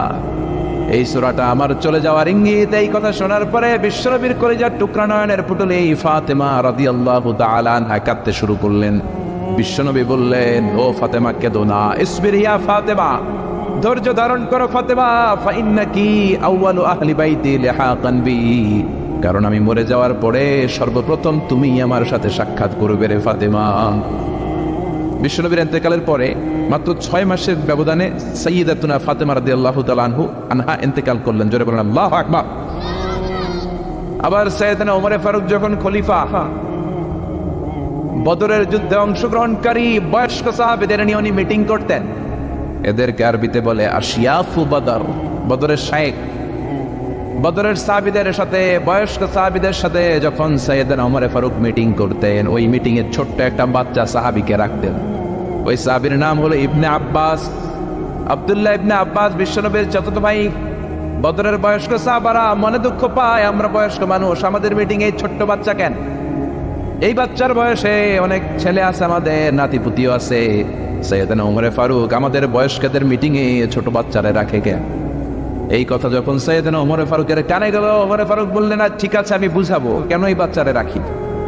একদিন মিটিং শুরু করলেন এই সূরা দিয়ে, যে সূরাটা আমি তেলাওয়াত করেছি। পড়েন, ইযা জাআ নাসরুল্লাহি ওয়াল ফাতহু ওয়া রাআইতান নাসা ইয়াদখুলুনা ফি দীনিল্লাহি আফওয়াজা ফাসাব্বিহ বিহামদি রাব্বিকা ওয়াস্তাগফিরহু ইন্নাহু কানা তাওয়াবা। পড়েন আল্লাহু আকবার। এই সূরা তেলাওয়াত করে ওমর ফারুক মিটিং শুরু করলেন। এবার ধরে ধরে বললেন, ও বয়স্ক সাহাবারা, এই সূরাতে আপনি কি বুঝেছেন? এক সাহাবী বলতে লাগলেন, এই সূরা থেকে আমি বুঝেছি সাহায্য আর বিজয় কেউ দিতে পারে না একজন ছাড়া, তিনি কে? ওমর ফারুক বললেন, হয় নাই। আরেকজন বয়স্ক সাহাবারে বললেন, আপনি কি বুঝছেন এই সূরা থেকে? উনি বললেন, আমি বুঝছি আমাদের শহর বিজয় করতে হবে বেশি বেশি। ওমর ফারুক বললেন, হয় নাই। আরেক বয়স্ক সাহাবীকে বললেন, আপনি কি বুঝেছেন এই সূরা থেকে? উনি বললেন, বিজয় লাভ করার পরে আল্লাহর শুকরিয়া করতে হবে বেশি বেশি। ওমর ফারুক কয়, হয় নাই। সাইয়েদনা ওমর ফারুক বললেন, ও ছোট্ট ইবনে আব্বাস, এক চিপায় বসে আছে, সামনে আসো। মাযা ফাহিমতা মিন হাযিহি সূরা? ও আব্দুল্লাহ ইবনে আব্বাস, তুমি এই ছোট্ট সূরা থেকে কি বুঝেছো বলো। ইবনে আব্বাস বলে, আমি বুঝেছি হুয়া আজালু রাসূলিল্লাহ, এই সূরাটা নাজিল হওয়ার প্রমাণ হলো বিশ্বনবী এই দুনিয়াতে বেশি দিন থাকবেন না, বিশ্বনবী পৃথিবী থেকে চলে যাবেন, এটার ইঙ্গিত এই সূরার মধ্যে আছে। ওমর ফারুক বললেন, আহসানতা ইয়া ইবনে আব্বাস, ইবনে আব্বাস তুমি সঠিক বলেছ। ও ইবনে আব্বাস, তুমি কারেক্ট আনসার করেছ। বদরের কোন বয়স্ক সাহাবারা কারেক্ট আনসার করতে পারে? সাইয়েদনা ওমর ফারুক বললেন, বুঝেছেন নাকি কেন আমি ছোট্ট বাচ্চাটারে আমাদের মিটিং এ রাখি? এই বাচ্চার যেন তেন বাচ্চা না, এই বাচ্চার জন্য স্বয়ং দোয়া করেছে বিশ্বনবী মুহাম্মদ সাল্লাল্লাহু আলাইহি ওয়াসাল্লাম। বিশ্বনবী দোয়া করতেন, আল্লাহুম্মা ফাক্কিহু ফিদ্দীন, ও আল্লাহ আমার চাচাতো ভাই আব্দুল্লাহ ইবনে আব্বাসকে আপনি দ্বীনের জ্ঞান দেন। ওয়া আল্লিমহু তা'বীল, কোরআনের তাফসীর আর তা'বীল শিক্ষা দেন। বিশ্বনবীর দোয়ার বরকতে উনি গোটা বিশ্বের সব মুফাসসিরদের সম্রাট হয়েছে। সুবহানাল্লাহ, রাস্তে পড়েন। পৃথিবীতে যত মুফাসসির আছে, সাহাবাদের থেকে শুরু করে তাবেঈদের থেকে শুরু করে up to the day of judgement, আমরা যত মুফাসসিররা কথা বলবো, যত তাফসীর থেকে আমরা কোট করি, রেফার করি, সব মুফাসসিরদের সম্রাট হচ্ছে ছোট্ট ছেলে আব্দুল্লাহ ইবনে আব্বাস। চিল্লায় পড়েন আল্লাহু আকবার। আল্লাহ শুরু করলেন, পড়েন, ইযা জাআ নাসরুল্লাহি ওয়াল ফাত। ও নবী, যখন আল্লাহর পক্ষ থেকে সাহায্য আসবে, আল্লাহর পক্ষ থেকে বিজয় আসবে। বিজয় দেয় কে? আর জোরে বলেন, কে? আবার রব্বুল আলামিন নবীকে শিখিয়েছেন, ও নবী, আপনি আমার কাছে সাহায্য চান, কারণ আমাদের সাহায্য করে কে? ও নবী, আপনি আমার কাছ থেকে বিজয় চান, কারণ বিজয় দান করতে পারে কে? এজন্য নবী দোয়া করতেন, ওয়াজআলনি মিন লাদুনকা সুলতানান নাসীরা। ও আল্লাহ, আপনার পক্ষ থেকে আপনি আমার বিজয় শক্তি দান করেন। আপনার পক্ষ থেকে ক্ষমতার বাস্তবায়নে মদিনার মসনদে আল্লাহ আপনি আমারে বসিয়ে দেন। পড়েন আমিন। বিশ্বনবী ক্ষমতার চেয়ারে বসার জন্য দোয়া করেছেন, কি করেন? কারণ ক্ষমতায় বসে যা করা যায়, ওয়াজ দিয়ে তা করা যায়। বছরের পর বছর আমরা যদি ওয়াজ করি, এই বাংলাদেশ থেকে ইয়াবা দূর করা যাবে, গাঞ্জা দূর করা যাবে, ডাই খাওয়া দূর করা যাবে, বেনামাজির নামাজি বানানো যাবে। বছরের পর বছর ওয়াজ করলে 2-4 জন নামাজি হবে, সব থাকবে বেনামাজি। কিন্তু ক্ষমতার মসনদে যে বসা, সে যদি একটা অর্ডার দেয়, বাংলাদেশে কোনো মদ চলবে না, কাল থেকে কেউ যদি মদ খায়, স্পেশাল মোবাইল কোর্ট দিয়ে বিচার করা হবে, স্পট বিচার, 10 লক্ষ টাকা জরিমানা, 10 বছরের জেল, 1000 করে বেতের বাড়ি। একজন মদ খোর পাওয়া যাবে না। এজন্য বিশ্বনবী বলতেন, ইন্নাল্লাহা লা ইয়াযআউ বিল কুরআন মা ইয়াযআউ বিস সুলতান। আল্লাহ ক্ষমতা দিয়ে মাঝে মাঝে সমাজে এমন কিছু করে, কোরআন দিয়েও আল্লাহ সেটা করে। সারা জীবন আমরা ওয়াজ করে আপনাদেরকে নামাজি বানাতে পারবো না। 2-4 জন নসিব যাদের ভালো নামাজি হয়ে যাবেন, বাকি সব বেনামাজি, সব ফজরের সময় ঘুমাবে, যেরকম, ঠিক কিনা? কিন্তু প্রধানমন্ত্রী শেখ হাসিনা যদি বলে, কাল থেকে একজন যদি নামাজ না পড়ে বেতের বাড়ি, আছে না নাই? সৌদি আরবে এই নিয়ম, 1 ওয়াক্ত নামাজ না পড়লে 5টা বেতের বাড়ি, 5 ওয়াক্ত না পড়লে 5 পাঁচা 25টা বেতের বাড়ি। এই জন্য সৌদিতে আজান হলে রাস্তায় কোনো লোক থাকে। আমি গেলাম ওমরাতে, জেদ্দার স্বর্ণ মার্কেটে কসমেটিক্সের দোকানে গেলাম, আসরের আজান বল। আমি গেলাম দোকানে, কে হুজুর মাফ চাই, দোয়াও চাই। ওই যে বালাদি টিকটিকি পুলিশরা, টিকটিকি বাঙালিরা দুষ্টামি করে, ওই যে বাংলাদেশ পুলিশরা পিটাইয়া পাশার চামড়া তুলে ফেলবে, হুজুর মসজিদে যান। আমি বললাম, আমি মুসাফির, আমি তো 2 রাকাত পড়ি। লম্বা সফরে বিশ্বনবী জোহরের নামাজ, আসরের নামাজ জমা কসর করতেন, মানে 2 করে একসাথে পড়ে ফেলতেন। ইসলামে এটাও আছে না? ইসলাম সহজ, যেরকম, ঠিক কিনা? কয় হুজুর পরে আইসেন, আসরের পরে কোনো দোকান খোলা রাখে না। ওই নিয়ম যদি বাংলাদেশেও থাকতো, সব নামাজি হয়ে যেত। সৌদি আরবে আজান হলে সব মসজিদে দৌড়, অজু থাকলেও দৌড়, অজু ছাড়াও দৌড়। কারণ মায়ের থেকে পিঠ বাঁচানোর দরকার আছে না নাই? 1 ওয়াক্ত না পড়লে কয় বেত? বাংলাদেশেও কালকে থেকে যদি এই নিয়ম চালু হয়, 1 ওয়াক্ত সালাত না পড়লে রাস্তার মধ্যে 5 বেত। কোনো বেনামাজি কি খুঁজে পাওয়া যাবে? সবার জন্য আইন সমান। প্রধান বক্তা ওয়াজ করার পরে যদি আসর নামাজ না পড়ে, বক্তার পিছনে 5 বেত, আছে না নাই? খতিব সাহেব খুতবা মারে, খুতবা দেয়, কিন্তু নামাজ না পড়লে 5 বেত, আছে না নাই? চেয়ারম্যান সাহেব যদি না পড়ে, আছে না নাই? প্রধানমন্ত্রীর পোলায় না পড়লে, আছে না নাই? আমি কই নাই, আপনারা কইছে, আছে না নাই? এই নিয়ম যদি চালু হয়ে যেত, বাংলাদেশে বেনামাজি থাকতো? জোরে বলেন, থাকতো? থাকতো। এজন্য বিশ্বনবী আল্লাহর কাছে বলেছেন, ওয়াজআলনি মিন লাদুনকা সুলতানান নাসীরা। ও আল্লাহ, আপনি আমার ক্ষমতার চেয়ারে বসান। রব্বি আদখিলনি মুদখালা সিদকিন ওয়া আখরিজনি মুখরাজা সিদকিন ওয়াজআলনি মিন লাদুনকা সুলতানান নাসীরা। ও আল্লাহ, আপনি আমার মক্কা থেকে মদিনায় যখন নিবেন, সত্যের সাথে নিবেন, মদিনায় যখন বসাবেন, সত্যের সাথে বসাবেন, আর আপনার পক্ষ থেকে আপনি আমার ক্ষমতা দান করেন। সুবহানাল্লাহ। এই দোয়াটা বিশ্বনবীকে শিখিয়েছে কে? আর জোরে পড়েন, কে? সে আল্লাহ বলছেন, ইযা জাআ নাসরুল্লাহি ওয়াল ফাত।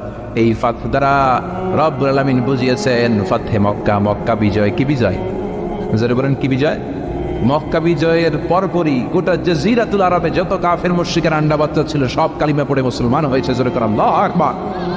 এজন্য আল্লাহ বলেন, ওয়ারাআইতান নাসা ইয়াদখুলুনা ফি দীনিল্লাহি আফওয়াজা। ও নবী, মক্কা বিজয়ের পরে আপনি দেখবেন গোটা বিশ্বের সব মানুষগুলো ঢলে ঢলে কালিমা পড়ে মুসলমান হয়ে যায়। সুবহানাল্লাহ। গোটা বিশ্বে ইসলামের গণজোয়ার, কালিমা পড়ে মুসলমান হয়ে যায়। আল্লাহ যাকে ইসলামের নূর দিয়ে ধন্য করতে চায়, পৃথিবীর কোন শক্তি ওই লোককে আটকে রাখতে পারে? যারা বলেন পারে। এজন্য হেদায়েতের মালিক কে? ইন্নাকা লা তাহদি মান আহবাবতা ওয়ালাকিন্নাল্লাহা ইয়াহদি মান ইয়াশা। ও নবী, আপনি চাইলে কাউরে হেদায়েত দিতে পারেন না, হেদায়েত দেয় কে? কথা বলেন, কথা বলেন। হেদায়েত দেয় কে? এই পৃথিবীতে অনেক বাবা ছিল নবী, ছেলের হেদায়েত হয় নাই, আসরা নাই। অনেক ছেলে ছিল নবী, বাবার হেদায়েত হয় নাই, আসরা নাই। অনেক স্বামী ছিল নবী, বিবির হেদায়েত হয় নাই। অনেক বিবি ছিল আল্লাহর ওলি, কিন্তু স্বামীর হেদায়েত হয় নাই, আসরা নাই। সাইয়েদনা ইব্রাহিম আল্লাহর বড় নবী, জালিল কদর পয়গম্বর, কিন্তু ওনার বাবা আজার কট্টর কাফের, হেদায়েত হয়? আবার আমার নানা ভাই আলোচনা করলেন, নূহ আলাইহিস সালাম ছিল উলুল আজমি মিনার রাসূল, কিন্তু ওনার ছেলে কানানের কপালে হেদায়েত জোটে। আবার লূত আলাইহিস সালাম নবী, তার বিবি স্বামী নবী, কিন্তু বিবি কাফেরা, ঠিক কিনা? আবার ফেরাউন কট্টর কাফের, ফেরাউনের বউ আসিয়া আল্লাহর ওলি, এরকম আছে না? হেদায়েত দেয় একজন, তিনি কে? বিশ্বনবীর চাচা আবু তালেব বিশ্বনবীরে ভালোবাসলেন, আদর করলেন, সোহাগ করলেন, শেল্টার দিলেন, আশ্রয় দিলেন, কিন্তু কপালে হেদায়েত জোটে? কারণ হেদায়েত দেয় কে? হেদায়েতের চাবি কার হাতে? আল্লাহর হাতে। আবু তালেব বিশ্বনবীর এত ভালোবাসতেন, বিশ্বনবীর যে বাবা নাই আব্দুল্লাহ, বিশ্বনবীর টেরই পায় নাই আবু তালেবের আদরের কারণে। এখন সুবহানাল্লাহ। এবং এর মধ্যে দিয়ে আল্লাহ তাআলা বলেছেন বনি ইসরাইল কিভাবে প্যালেস্টাইন থেকে ইজিপ্টে মাইগ্রেট করলেন। এভাবে অনেক নবীদের ঘটনা আল্লাহ তাআলা কোরআনে আমাদেরকে শুনিয়েছেন। আল্লাহ তাআলা বলছেন, রুসুলান ক্বাদ কাসাসনাহুম আলাইকা মিন ক্বাবলু ওয়া রুসুলান লাম নাকসুসহুম আলাইক। অনেক নবীর ঘটনা হে নবী আপনাকে আমি শুনিয়েছি, আবার অনেক নবীর ঘটনা আমি শোনাইনি। তো যেগুলো আমি শুনিয়েছি এগুলো আবার আপনি আপনার উম্মতদেরকে শোনান। ফাকুসুসিল কাসাসা লাআল্লাহুম ইয়াতাফাক্কারুন। আপনি এই কিচ্ছাগুলো, ঘটনাগুলো আপনার উম্মতকে শোনান, যাতে করে তারা চিন্তাশীল হতে পারে। তাহলে এটা হচ্ছে ইন্ট্রোডাক্টরি ডিসকাশন, প্রাথমিক কথা, যে গল্প মানুষকে আকৃষ্ট করতে পারে, এজন্য গল্প মানুষের মনে দাগ কাটে, এবং একটা গল্প কত পাওয়ারফুল হতে পারে, নান্দনিক হতে পারে, এটা এই সূরার মধ্য দিয়ে আল্লাহ তাআলা আমাদেরকে বুঝিয়েছেন। আমরা কিন্তু প্রায় মহামানবদের গল্প শোনাই, সফল মানুষদের গল্প শোনাই। মিডিয়াতে মাঝে মাঝে দেখবেন যে কিছু প্রোগ্রাম করে যে সফল মানুষদের গল্প। এই গল্পগুলো কেন বলে? তাদের সফলতার গল্প শুনলে নিজেরও সফল হতে মনে চায়, মানুষ মোটিভেটেড হয় সফল মানুষের স্টোরি শুনলে। এখানে আপনারা অনেক ব্যবসায়ী আছেন, জীবনের শুরুটা ছিল অনেক কষ্টের, তাই না? একটা সময় পাড়ি দিয়ে এখন very big business magnate in Kuala Lumpur, মাশাআল্লাহ, অনেক বড় ব্যবসায়ী। তা আপনার হিস্ট্রিটা যদি আমাদের সাথে শেয়ার করেন, গল্পটা যদি বলেন, তখন আমরা অনুপ্রাণিত হব। এই জন্য আল্লাহ তাআলা কোরআনে আমাদেরকে গল্প শোনান। তো এই সূরা থেকে আমরা কি কি শিখি? প্রথম যে লেসনটা আমরা শিখি সেটা হচ্ছে, যেহেতু আমি একেবারে ক্রিম লেসনগুলো আপনাদের সামনে আনবো, তো পুরো সূরাটা কভার করা তো সম্ভব হবে না। প্রথম লেসন হচ্ছে সূরাতে ইউসুফ থেকে, যে স্বপ্ন কারোর সাথে শেয়ার করতে নেই। স্বপ্ন যেটা মানুষ ঘুমিয়ে ঘুমিয়ে দেখে, এটাও স্বপ্ন। আবার আরেকটা আছে যেটা মানুষকে ঘুমাতে দেয় না, ওইটাও স্বপ্ন। স্বপ্ন যেটা মানুষ ঘুমায় দেখে, এটাও স্বপ্ন। আবার যেটা পাবার আকাঙ্ক্ষা মানুষকে ঘুমাতে দেয় না, ওইটাও কি? স্বপ্ন। ওটার ভিশন বলে। এই দুইটার একটাও কারোর সাথে শেয়ার করতে নেই। ঘুমের স্বপ্ন শেয়ার করবেন না, আর আপনার যে লং ভিশন, ওইটাও শেয়ার করবেন না কারোর সাথে। এটা হচ্ছে প্রথম লেসন, স্বপ্ন শেয়ার করতে নেই। ছোট্ট ইউসুফ আলাইহিস সালাম স্বপ্ন দেখলেন 11টা তারা, চাঁদ, সূর্য ওনাকে সেজদা করতেছে। এই স্বপ্ন দেখেই তার বাবার সাথে শেয়ার করলেন, ইয়াকুব আলাইহিস সালামের সাথে। ইয়াকুব আলাইহিস সালাম বললেন, লা তাকসুস রুইয়াকা আলা ইখওয়াতিকা ফায়াকিদু লাকা কাইদা। ইউসুফ, তুমি আমাকে বলেছো ভালো, কিন্তু তোমার ভাইদের বলতে যেও না আবার, তাহলে তারা তোমার প্রতি কি করবে? জালাসি করবে, ষড়যন্ত্র করবে। আর নি'মাতু মাহসুদা, এটা পৃথিবীর চিরাচরিত নিয়ম। আপনি যদি কোনো ব্লেসিংস পান আল্লাহর পক্ষ থেকে, অন্যদের সাথে আপনি একটু ডিফারেন্ট হন, আপনার অনেক কিছু থাকে, এটা সবার ভালো লাগবে না। আপনার ভালো জিনিস সবার ভালো লাগবে না। আপনার এই ভালো জিনিসের কারণে অনেকে আপনাকে ঘৃণা করবে। স্পেশালি যদি কোনো ভালো স্বপ্ন দেখেন, এট দ্য সেম টাইম খারাপ স্বপ্ন যদি দেখেন, এটা আপনি শেয়ার করবেন না কারোর সাথে। কারণ স্বপ্ন এটা কেবলমাত্র মন মস্তিষ্ক প্রসূত কোনো বিষয় না। মুমিন জীবনে এটা অনেক অর্থবহ। মাঝে মাঝে স্বপ্নের মাধ্যমে আল্লাহ মানুষকে বার্তা দেয়, ইলহাম পাঠায় স্বপ্নের মধ্য দিয়ে। এজন্য বিজ্ঞ, প্রাজ্ঞ, শুভাকাঙ্ক্ষী কাউকে শেয়ার করা যায়। যার জ্ঞান নেই বা ব্যক্তিগত জীবনে পাপী, ভালো মানুষ নয় বা হিংসুক টাইপের, এদের কাউকে আপনার কখনো স্বপ্ন শেয়ার করবেন না। ভালো স্বপ্ন দেখলে শুকরিয়া করবেন আল্লাহর, আলহামদুলিল্লাহ, আল্লাহ কবুল করো। খারাপ স্বপ্ন দেখলে পানাহা চাবে আল্লাহর কাছে। সুনানে তিরমিজিতে একটা বাব আছে, একটা চ্যাপ্টার, বাব লা তাকুসুর রুইয়া ইল্লা আলা আলিম আও নাসিহ। ভালো আলেম অথবা শুভাকাঙ্ক্ষী ছাড়া স্বপ্ন কাউকে বলতে যেও না। অনুচ্ছেদের নাম, সেদের নাম। এরপর এর কারণটা কি? কারণটা হচ্ছে ফাইন্না রুইয়া তাফাউ আলা মা তুআব্বার। স্বপ্নের ব্যাখ্যা যেমনটা করা হয় তেমনটাই হয়। তাই আপনি একটা স্বপ্ন দেখলেন, একজনকে একটা বললেন, সে হুট করে একটা ব্যাখ্যা দিয়ে দিল, ওইটাই হয়ে যাবে। এটা আপনার জন্য ভয়ঙ্কর হয়ে যেতে পারে। লা ইউহাদ্দিসু বিহা ইল্লা লাবিবান আও হাবিবা। আপনার শুভাকাঙ্ক্ষী, আপনার বন্ধু, আপনার ভালো চায়, এদেরকে বলতে পারে। কিন্তু যার এই ব্যাপারে জ্ঞান নেই, হুটহাট করে ব্যাখ্যা করবে, এরকম কাউকে বলা যাবে না। কারণ যেমন ব্যাখ্যা করা হবে তেমনটা হবে। ইউসুফ আলাইহিস সালাম ভালো স্বপ্নের ব্যাখ্যা জানতেন, ইয়াকুব আলাইহিস সালাম ভালো স্বপ্নের ব্যাখ্যা জানতেন, আল্লাহ রাসূল সাল্লাল্লাহু আলাইহি ওয়াসাল্লাম ভালো স্বপ্নের ব্যাখ্যা জানতেন। আবু বকর রাদিয়াল্লাহু তাআলা আনহু সাহাবীদের মধ্যে সবচেয়ে ভালো স্বপ্নের ব্যাখ্যা দেন। ইভেন রাসূল সাল্লাল্লাহু আলাইহি ওয়াসাল্লাম মাঝে মাঝে স্বপ্ন দেখে আবু বকরকে বলতেন, দেখি ব্যাখ্যা করতে তুমি। তাবিঈদের মধ্যে মুহাম্মদ ইবনে সিরিন খুব ভালো স্বপ্নের ব্যাখ্যা জানতেন। এক লোক এসে মুহাম্মদ ইবনে সিরিনকে বলল যে, আমি দেখলাম আমার ছেলে পানি খেতে খেতে পেটটা এত বড় হয়ে গেছে। এই একই স্বপ্ন আরেকটা লোকও দেখলো, দেখে এক মূর্খের কাছে জিজ্ঞেস করলে, সে বলল, সর্বনাশ, এত বড় পেট হয়ে গেছে, তোমার ছেলে তো মারা যাবে। ঠিকই কয়েকদিন পরে ছেলেটা মারা গেল। আর একই স্বপ্ন দেখে এই লোক মুহাম্মদ ইবনে সিরিনকে জিজ্ঞেস করেছিল, উনি বলেছেন যে তোমার ছেলে তো অনেক বড় আলেম হবে। ঠিক তাই হয়েছে, ওই ছেলে অনেক বড় আলেম হয়েছে। তো ফাইন্না রুইয়া তাফাউ আলা মা তুআব্বার। স্বপ্নের ব্যাখ্যা তেমন হয় যেমন এটার ব্যাখ্যা করা হয়। রাসূল সাল্লাল্লাহু আলাইহি ওয়াসাল্লাম স্বপ্নে দেখলেন যে তিনি, ওনাকে দুধ দেয়া হয়েছে, বাটিতে দুধ খাচ্ছেন, পরে আঙ্গুলের ফাঁক থেকে দুধ বেরোচ্ছে। এই সামান্য একটু দুধ রাসূল সাল্লাল্লাহু আলাইহি ওয়াসাল্লাম ওমর ফারুককে দিলেন। সাহাবারা বললেন, মাযা আউয়ালতা বিহি ইয়া রাসূলুল্লাহ, এটা তাবিল কি? তখন বললেন, আউয়ালতু বিহি আল ইলম, এটা দিয়ে আমি জ্ঞান বুঝিয়েছি। মানে ওমর ফারুকের আল্লাহ তাআলা অনেক জ্ঞান দিবে। স্বপ্নে কেউ দুধ খাচ্ছেন, এটা আপনার জ্ঞানের প্রতীক। রাসূল সাল্লাল্লাহু আলাইহি ওয়াসাল্লাম স্বপ্নে দেখলেন লোকজন দাঁড়ানো, কারো গায়ের জামা এতটুকু, কারো এতটুকু, কারো হাঁটু পর্যন্ত, আর ওমর ফারুক জামা একেবারে টেনে হিঁচড়ে যাচ্ছে। তো সাহাবারা বললেন, মাযা আউয়ালতা বিহি ইয়া রাসূলুল্লাহ, এই স্বপ্নের তাবিল কি, ব্যাখ্যা কি? রাসূল সাল্লাল্লাহু আলাইহি ওয়াসাল্লাম বললেন, আউয়ালতু বিহি আদ-দীন আত-তাকওয়া, এটা দ্বারা আমি দিনদারি বুঝিয়েছি। মানে ওমর ফারুকের দিনদারি অনেক বেশি। স্বপ্নে কেউ ছোট জামা দেখলেন, তার দিনদারি কমতেছে, এটার একটা আলামত। তো এই জন্য হুট করে স্বপ্নের কথা কাউকে শেয়ার করতে নেই। রাসূল সাল্লাল্লাহু আলাইহি ওয়াসাল্লাম ফজরের সালাতের পরে মসজিদে নববীতে সালাম ফিরিয়ে সাহাবাদের দিকে মুখ ফিরিয়ে বসতেন, তাসবিহ পড়তেন, এরপর জিজ্ঞেস করতেন, হাল রাআ আহাদুম মিনকুম আল বারিহাতা রুইয়া, গত রাতে কেউ কোনো স্বপ্ন টপ্ন দেখেছে নাকি? তো তখন সাহাবারা এই স্বপ্ন বলতেন, রাসূল সাল্লাল্লাহু আলাইহি ওয়াসাল্লাম ব্যাখ্যা করতেন। সুবহান, কত সৌভাগ্যবান ছিলেন তারা। তাহলে স্বপ্ন বলা যাবে নাকি কাউকে? শুধু মুরাদ ভাই বলবে না, বাকিরা বলবে? স্বপ্ন বলবেন কাউকে না। খুবই শুভাকাঙ্ক্ষী, আপনার একেবারে ক্লোজ ফ্রেন্ডস, তাকে বলতে পারেন। আর অনেক বড় আলেম, যিনি ভালো ব্যাখ্যা করতে পারবেন, আপনাকে গাইড করতে পারবেন, তাকে বলবেন। এছাড়া বলা যাবে। আর খারাপ স্বপ্ন তো বলাই যাবে, আল্লাহ তাআলার কাছে পানাহ চাইতে হবে। তাহলে ঘুমিয়ে ঘুমিয়ে যেটা দেখি, এটা কারোর কাছে বলা যাবে না। আর যেটা পাওয়ার আকাঙ্ক্ষা মানুষকে ঘুমাতে দেয় না, ওইটাও একটা স্বপ্ন। বলে না যে আমার জীবনের স্বপ্ন আমি এটা করবি, এটাও স্বপ্ন। এই ভিশনও শেয়ার করা যাবে না কারোর সাথে। আপনারা তো ব্যবসায়ী মানুষ, টিপস শিখাই দিয়ে কিছু। বিশাল বড় একটা কিছু প্রজেক্ট নিছেন, শুরু করার আগে আপনি বলে ফেলছেন, শেষ, আর এটা হবে না। দেখবেন যে এখান থেকে কনস্পিরেসি, ওইখান থেকে শত্রুতা, ওইদিকে এটা করছে ওইটা করছে, আপনি আর আগাতেই পারবেন না। দুঃখজনক হলেও সত্য, আমরা বাংলাদেশিরা তো এগুলো তো অভ্যস্ত। সবার মধ্যে কম বেশি জেলাসি কাজ করে ন্যাচারালি, আমাদের বাংলাদেশিদের এটা আরো বেশি। আমি আমার প্রায় আলোচনাতে বলেছি, আমাদের জাতীয় খেলা হাডুডু হওয়ার কারণ হচ্ছে এই খেলার ধরনটাই এমন, একজন সামনে যেতে চায়, 10 জন পা ধরে পিছনে টানতে চায়। তো একটা গল্প শুনেছিলাম এরকম, যে এক লোক জাহান্নাম ভিজিট করতে গেছে। এক এক দেশের লোকদের জন্য এক এক জাহান্নাম, প্রত্যেক জাহান্নামের উপর একজন রক্ষী ফেরেশতা। দেখতেছে একটা জাহান্নামের আশেপাশে কোনো রক্ষী ফেরেশতা নেই। তো বললো যে সব জাহান্নামের উপরে রক্ষী ফেরেশতা যাতে বেরোতে না পারে কেউ, এই জাহান্নামের কোনো রক্ষী ফেরেশতা নাই। এটা কোন দেশের? বলতেছে এটা বাংলাদেশের জাহান্নাম।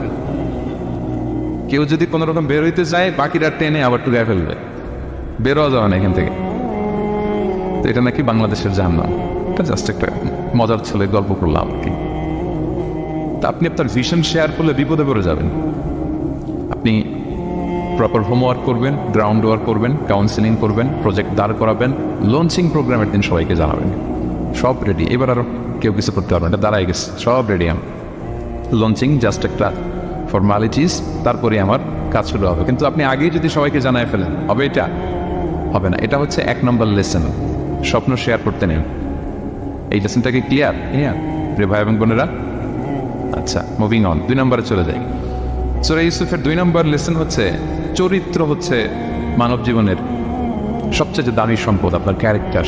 আমরা ছোটবেলায় পড়েছি না যে when money is lost, nothing is lost, health is lost, something is lost, character is lost, সব শেষ। এটা অনেক দামি সম্পদ। সো এই মোরাল স্ট্যান্ডার্ড বা আপনার এথিক্স, এটাতে কোনো কম্প্রোমাইজ করা যাবে না। চরিত্র শেষ তো সব শেষ। বিশেষ করে যুবক ভাইরা, আপনারা অনেক যুবক আছেন এখানে দেখতে পাচ্ছি। এই চারিত্রিক উন্নত চরিত্র, এটা আল্লাহ তাআলার কাছে অত্যন্ত প্রিয়। এবং যারা চরিত্র হেফাজত করতে চায়, যে যুবক, আল্লাহ তাআলা তাদেরকে সাহায্য করা নিজের জন্য অবধারিত করেছেন, তাকে হেল্প করা, যে নিজের চরিত্র বাঁচাতে চায়। রাসূল সাল্লাল্লাহু আলাইহি ওয়াসাল্লাম বলেছেন, সালাসাতুন হাক্কুন আলাল্লাহি আউনুহুম, 3 শ্রেণীর ব্যক্তিকে সাহায্য করা আল্লাহ নিজের উপর আবশ্যক করেছেন। এর মধ্যে এক শ্রেণী হচ্ছে ওয়ান্নাকিহ আল্লাযী ইউরিদুল আফাফ, এমন যুবক যে বিয়ে করে নিজের চরিত্র হেফাজত করতে চায়। সেম গোস টু ফিমেল, নারীদের ক্ষেত্রে একই কথা। প্রত্যেকের ক্ষেত্রে, যুবক যুবতী প্রত্যেকের জন্যই তার চরিত্রটা তার জীবনের সবচাইতে দামি সম্পদ। এবং এটা হেফাজতের একমাত্র মাধ্যম হচ্ছে বিয়ে। বিয়ে হচ্ছে আমাদের চরিত্র হেফাজতের রক্ষা কবচ। এবং রাসূল সাল্লাল্লাহু আলাইহি ওয়াসাল্লাম যুবক যুবতীদেরকে উদ্দেশ্য করে বলেছেন যে ইয়া মা'আশারাশ শাবাব, হে যুবক যুবতীরা, মান ইসতাতা'a মিনকুমুল বাআতা ফালিয়াতাযাওয়াজ, তোমাদের যাদের সক্ষমতা আছে তোমরা বিয়ে করে ফেলো। টাইমলি ম্যারেজ আমরা সবসময় বলি, সময় মতো করতে হবে। ফাইন্নাহু আগাদ্দু লিল বাসার, বিয়ে করলে দৃষ্টি সংযত হয়। ওয়া আহসানু লিল ফারাজ, প্রাইভেটস এটা হেফাজতে থাকে, লজ্জাস্থান। ওমান লাম ইয়াস্তাতি', যদি কারো সক্ষমতা না থাকে, ফাআলাইহি বিসসাওম, সে যেন রোজা পালন করে। ফাইন্নাহু লাহু বিজা, এটা তার জন্য ঢাল স্বরূপ। তাহলে অন টাইমে ম্যারেজের কথা রাসূল সাল্লাল্লাহু আলাইহি ওয়াসাল্লাম আমাদেরকে বলেছেন। এবং এই যৌবন এটা কিন্তু একটা হিউজ এনার্জি। ইয়থ, আপনাদের নাম মতো দিয়েছেন কি Bangladeshi young business community Malaysia presents. তো আপনারা হচ্ছেন সবাই এখানে যুবক, তাগড়া যুবক। এই যৌবন 5টা প্রশ্নের উত্তর না দিয়ে কিয়ামতের ময়দানে মানুষ পা নাড়াতে পারবে না। এর মধ্যে একটা প্রশ্ন হচ্ছে তোমার জীবনের যে মাহেন্দ্রক্ষণ যৌবন, এটা তুমি কিভাবে কাজে লাগিয়েছ, তোমার ইয়ুথ, এটার ব্যাপারে আপনি জিজ্ঞাসিত হবেন। সো এই যৌবনটা এটা আমাদের কাছে আমানত। এজন্য রাসূল সাল্লাল্লাহু আলাইহি ওয়াসাল্লাম অসংলগ্ন দৃষ্টিপাত করতে আমাদেরকে নিষেধ করেছেন, দৃষ্টি যাতে আমরা হেফাজত করি। এবং তিনি বলেছেন 2টা অঙ্গের গ্যারান্টি যদি আমাকে কেউ দেয় যে এই 2 অঙ্গের পাপ কেউ করবে না, আমি নবী তাকে জান্নাতের গ্যারান্টি দেই। মাইয়াতমান লি মা বাইনা লিহিয়াইহি ওয়া মা বাইনা রিজলাইহি আতমান লাহুল জান্নাহ। 2 অঙ্গ কোনটা? 2 চোয়ালের মাঝখানে যেটা থাকে মানে জিহ্বা, আর হচ্ছে 2 পায়ের মাঝখানে যেটা থাকে মানুষের প্রাইভেট। এই 2 অর্গান, 2 অঙ্গের পাপ যদি কেউ করবে না বলে আমি নবীকে গ্যারান্টি দেয়, আমি নবী তাকে জান্নাতের গ্যারান্টি দেয়। এই 2 অঙ্গ দিয়ে বেশি পাপ পায় মানুষের, খেয়াল করে দেখেন, বেশি পাপ হয়। তো এই জন্য ইসলাম বিবাহ বহির্ভূত সকল সম্পর্ককে হারাম করেছে, বিয়েকে হালাল করেছে। বিয়ের মধ্যে প্রশান্তি আছে, প্রাপ্তি আছে, দায়িত্বশীলতা আছে। অনেকে বলে যে আমি লিভ টুগেদার করবো, এখানে ইসলামের এত সমস্যা কেন? আমি আমার সূরা নূরের একটা লাইভ সিরিজ করতেছি, ওখানে বিস্তারিত বলেছি যে এখানে অনেক সমস্যা আছে। আপনি এই বাংলাদেশের পার্সপেক্টিভে যদি বলি, ঢাকা মেডিকেলের ডাস্টবিনে প্রায় নবজাতক বাচ্চা পাওয়া যায়, পত্রিকায় আসে, হয় জীবিত নয় মৃত। তো ওই যে বাচ্চাটা যে আপনি প্রাণ নষ্ট করলেন, এই অধিকার কি আমার আছে? নাই। কারো প্রাণ হরণ অধিকার তো আমার নেই। আর বাচ্চাটা যদি জীবিত থাকে, এবার তার লাইফটা দেখেন কিরকম, কত হ্যাসেল। তার কোনো হিস্ট্রি নাই, তার হিস্ট্রি ইজ মিসিং। তার বাবা নাই, তার মা নাই। আমাদের প্রত্যেকের বাবা মা আছে, আমাদের একটা জেনেটিক্যাল ইনহেরিটেন্স আছে। আমার 14 পুরুষের জেনেটিক্যাল অ্যাট্রিবিউটস নিয়ে আমি বড় হয়েছি, আমার হিস্ট্রি আছে, তার হিস্ট্রি মিসিং। আর ইসলাম লিনিয়েজ মানে বংশকে প্রিজার্ভ করাকে খুব গুরুত্ব দেয়, এটা জরুরি। আমি একটা মেয়েকে বিয়ে করবো, ওর বাবাকে দাদাকে না জানলে আমি কীভাবে বুঝবো যে তার হিস্ট্রি কী? একটা ছেলেকে কেউ বিয়ে করবে, তার বাপ দাদা 14 পুরুষ হিস্ট্রি না জানলে, তার গ্রাম নাই, তার নাম নাই, তার পরিচয় নাই। তো এই জন্য ব্যাপারটা যত সহজে আমরা বলি যে লিভ টুগেদার করলে অন্যের সমস্যা কি? মিউচুয়াল কনসেন্ট তো আছে, পারস্পরিক সম্মতির ভিত্তিতে রিলেশন হলে সমস্যা কোথায়? এইখানে সমস্যা। লিনিয়েজ প্রিজার্ভ করা যায়, তার রাইটস ভায়োলেট হয়। ছোট ছেলে মেয়েরা তাদের মায়ের আদর পাবে, বাবার আদর পাবে, এটা তার অধিকার না? তো যে ছেলেটা ডাস্টবিনে পড়ে রইল, লেটসে কোনো অরফেন হাউস তাকে নিয়ে আসলো, এতিমখানা, তো সে কি বাবা মায়ের আদরটা পায়? এই ছোট্ট ছেলে নিজের জামা নিজে ধোয়, নিজের কাপড় চোপড় নিজে গোছায়, তার বাবা নাই, মা নাই। সে বাইরে বেরোলে দেখে অন্যান্য বাচ্চাদেরকে মা বাবা কত আদর করে, তার হিস্ট্রি সে জানে না। কত বড় অপরাধ আপনি করছেন দেখছেন? এই জন্য বিবাহ বহির্ভূত সকল সম্পর্ককে ইসলাম হারাম ঘোষণা করে। বিয়েকে ইসলাম বৈধ করেছে। প্রশান্তি আছে, দায়িত্বশীলতা আছে, সামাজিকতা আছে, সভ্যতা বিনির্মাণের একটা স্ট্রাকচার্ড সিস্টেম আছে। এজন্য বিয়ে বহির্ভূত সম্পর্ক হারাম। আপনারা জানেন যে সুন্দরী জুলাইখা ইউসুফ আলাইহিসসালামকে পাপের প্রস্তাব দিয়েছিল, নিষিদ্ধ প্রেমের প্রস্তাব দিয়েছিল। 7টা দরজা বন্ধ করে, ওয়াল্লাকাতিল আবওয়াবা ওয়া ক্বালাত হাইতা লাক, 7 দরজা লক করে বলেছিল এসো। আর তখন ইউসুফ আলাইহিস সালাম যে শব্দটা উচ্চারণ করেছিলেন, এটা গোটা বিশ্বের যুবকদের জন্য একটা মহৌষধ। তিনি বলেছিলেন মাআযাল্লাহ, যেটা আমরা বলে অভ্যস্ত, আমরা বলি নাউযু বিল্লাহ, সেম থিং, একই জিনিস। আল্লাহ, আমি তোমার কাছে পানানো চাই। এরকম ইনবক্সে যদি প্রস্তাব আসে, এরকম মেসেজ যদি আসে, পাপের কোনো হাতছানি যদি আসে, আমরা সাথে সাথে কি বলবো? মাআযাল্লাহ। কি বলবো? মাআযাল্লাহ, আল্লাহ, এই পাপ থেকে আমি বাঁচতে চাই, আল্লাহ আমি পানাহ চাই। এবং পরে ইউসুফ আলাইহিস সালামকে সে বলেছিল, তুমি যদি মেনে না নাও তোমাকে জেলে বন্দী করা হবে, জেলেই পাঠানো হবে। তিনি বলেছিলেন ক্বালা রাব্বিস সিজনু আহাব্বু ইলাইয়া মিম্মা ইয়াদউনানি ইলাই, আল্লাহ, যে পাপের দিকে তারা আমায় ডাকে তার চেয়ে জেলখানা আমার জন্য ভালো। তিনি কারাবরণ করেছিলেন, চরিত্র হেফাজতের জন্য কারাবরণ করেছিলেন। তো এই যে বিশুদ্ধ চিত্ত, এই যে চারিত্রিক দৃঢ়তার আর্কিটাইপ, এই ইউসুফ আলাইহিস সালামের এই গল্প গোটা বিশ্বের সকল নওজওয়ানদের জন্য এটা প্রেরণার বাতি হবে। এটা আমাদের জন্য লেসন, ইজ আওয়ার আইকন। তো 2 নম্বর পয়েন্টটা ছিল চরিত্র আমাদের জীবনের সবচেয়ে দামি সম্পদ। প্রিয় ভাই বোন বোনেরা, আমরা সব ছাড়লেও আমাদের চরিত্র যেন আমরা নষ্ট না করি। এই পয়েন্টটা ক্লিয়ার সবার কাছে? আচ্ছা, মুভিং অন। 3 নম্বর পয়েন্টস হচ্ছে, যারা জীবনে সফল হয়, সফল লোকেরা, তারা কখনো কোনো অজুহাত দেয় না বা অজুহাত খোঁজে না। সফল লোকেরা দেখবেন যে এক্সকিউজ দেন। এক্সকিউজ আমাদের, এটা নাই, এটা হয় নাই, ওইটা হয় নাই, আমার ক্যাপিটাল নাই এজন্য ব্যবসা করতে পারি না, আমার মামা খালু নাই এজন্য চাকরি হয় না, দেশে এই সমস্যা এজন্য আমি দাঁড়াতে পারি না।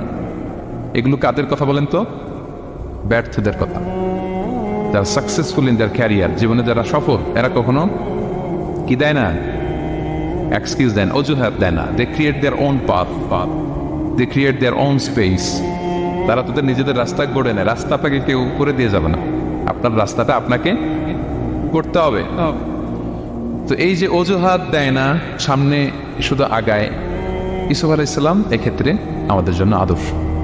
আপনি একটু খেয়াল করে দেখেন, এই যে আমাদের মধ্যে এত হতাশা, এটা নাই, ওইটা নাই, এত হতাশা, হতাশ হওয়ার মতো কি ছিল না ইউসুফ আলাইহিস সালামের জীবনে? বলেন, হতাশাগ্রস্ত হওয়ার মতো কি ছিল না? ওনার জীবনে সব ছিল। হতাশ হওয়ার জন্য, হাল ছেড়ে দেওয়ার জন্য যা যা দরকার সব ছিল। ছোটবেলায় ভাইদের ষড়যন্ত্র, অনেকে পিটিয়ে মেরে আহত করে কুয়ার মধ্যে ফেলে দেওয়া হয়েছে, অন্ধকার কুয়া, ছোট্ট বাচ্চা। সেখান থেকে এক ক্যারাভ্যান কাফেলা এসে ওনাকে নিয়ে মিশরে বিক্রি করে দিল। দাস কেনা বেচার বাজারে, কৃতদাস। উনি এখন কৃতদাস, আর আমাদের মতো স্বাধীন মুক্ত মানুষ নন, কৃতদাস হিসেবে বিক্রি করে দেওয়া হলো। সার্ভেন্ট। আজিজে মেসরের ওখানে যে উনি কৃতদাস হিসেবে জীবনযাপন শুরু করলেন। নারীর ছলনায় এখানে ফিতনার সম্মুখীন হলেন, কারাবরণ করলেন। হতাশ হওয়ার মতো কি ছিল না? বলেন, সব ছিল। উনি তো হাল ছেড়ে দিলে, ইউসুফ আলাইহিস সালামের সবার আগে হাল ছেড়ে দেওয়ার কথা ছিল। কুয়ার মধ্যে যখন পড়ছে, খালাস, আমি শেষ, আমার তো জীবনে আর কোনো আলো নাই। দাস কেনা বেচার বাজারে যখন বিক্রি, তখনই তো হাল ছেড়ে দেওয়ার মতো, আমার জীবন তো শেষ, মুক্ত জীবন তো আর নাই। জুলাইখা যখন অত্যাচার করতেছিল, তখনই হাল ছেড়ে দেওয়ার মতো ছিল। জেলখানায় মোর দেন আ ডেকেড, 12 বছর জেলখানায় ছিল, মানে মোর দেন 10 ইয়ার্স, 10 বছরের বেশি। তো তারপরও তিনি কি করেন নাই? অজুহাত দেয় নাই। ধৈর্যের সাথে, সাহসিকতার সাথে একটার পর একটা পথ পরিক্রমা তিনি পাড়ি দিয়েছেন। এবং দেখেন যে উনি জেলখানার ভেতরে যে পুরো জেলখানার পরিবেশ চেঞ্জ করে ফেলছিলেন আল্লাহর নবী ইউসুফ আলাইহিস সালাম। জেলখানায় কারা যায় বলেন তো দেখি? চোর, ডাকাত, গুন্ডা, বদমাশ, তাই না? তো ওখানে যে উনি দেখলেন যে কারা কর্তৃপক্ষ এই গুন্ডা বদমাশদেরকে নিয়ন্ত্রণে রাখতে হিমশিম খাচ্ছে, আল্লাহ নবী ইউসুফ আলাইহিস সালাম ওনার চারিত্রিক মাধুর্যতা দিয়ে, ওনার পার্সোনালিটি দিয়ে, ওনার আচরণ দিয়ে, সবকিছু দিয়ে সবার মন জয় করে ফেলেন। কয়েক মাসের ব্যবধানে পুরো মিশরের জেলখানা ওনার নিয়ন্ত্রণ। সবার অসুস্থ যারা সেবা শুশ্রূষা করলেন, যাদের কাউন্সেলিং দরকার কাউন্সেলিং করতে লাগলেন।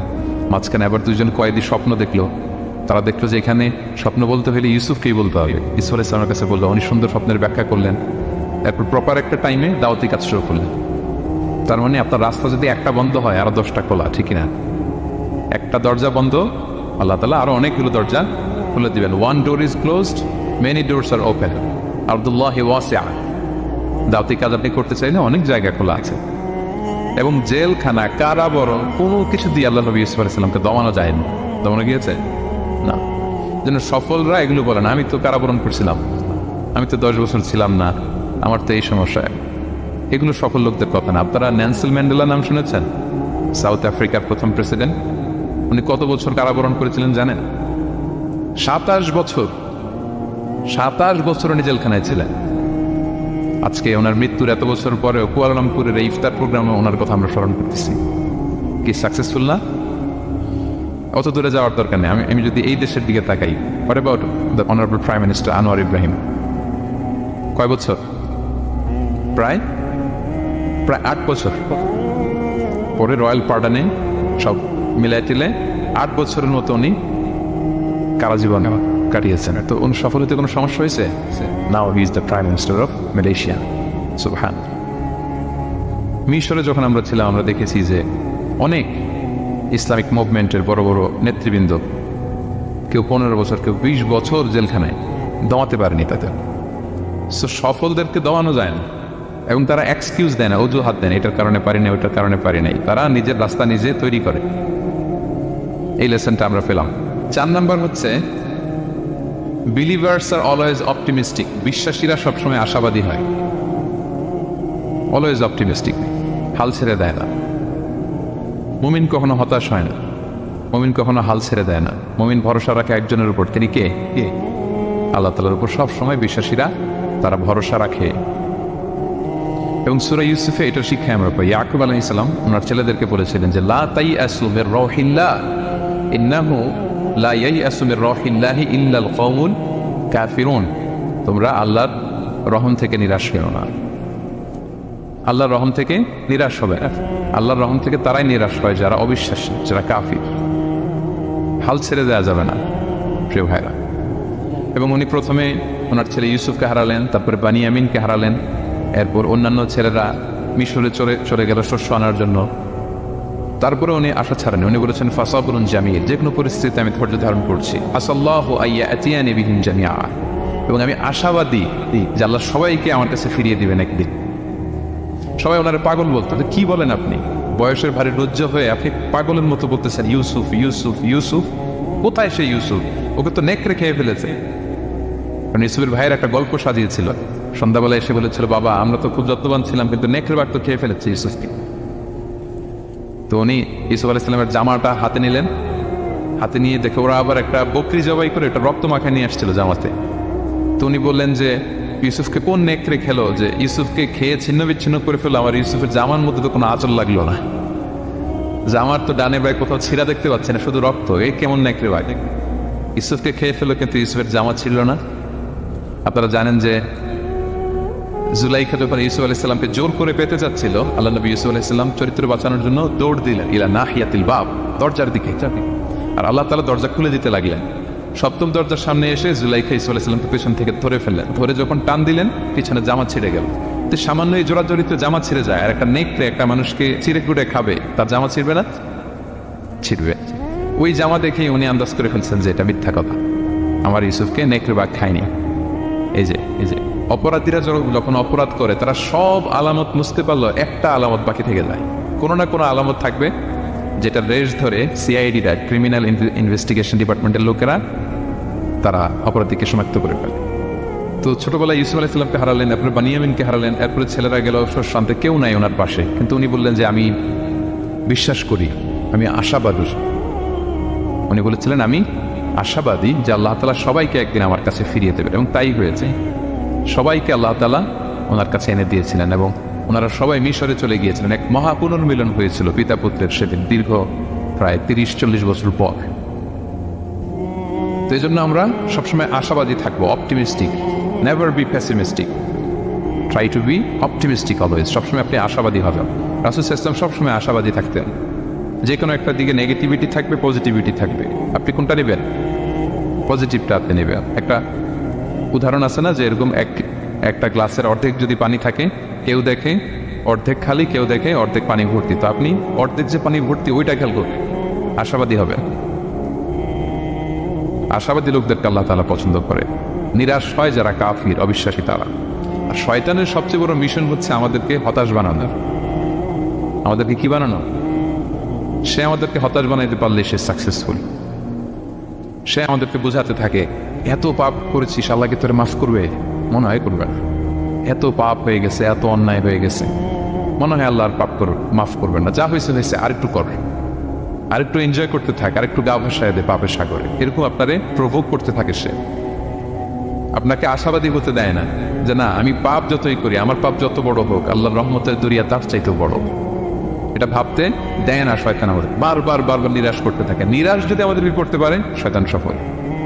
শয়তান সবসময় আমাদেরকে নিরাশ করতে চায়, ভয় দেখায়, তুমি যে এই পাপ করেছো আল্লাহ তো মাফ করবে না, এত বড় পাপ তো আল্লাহর কাছে ক্ষমা হবে না।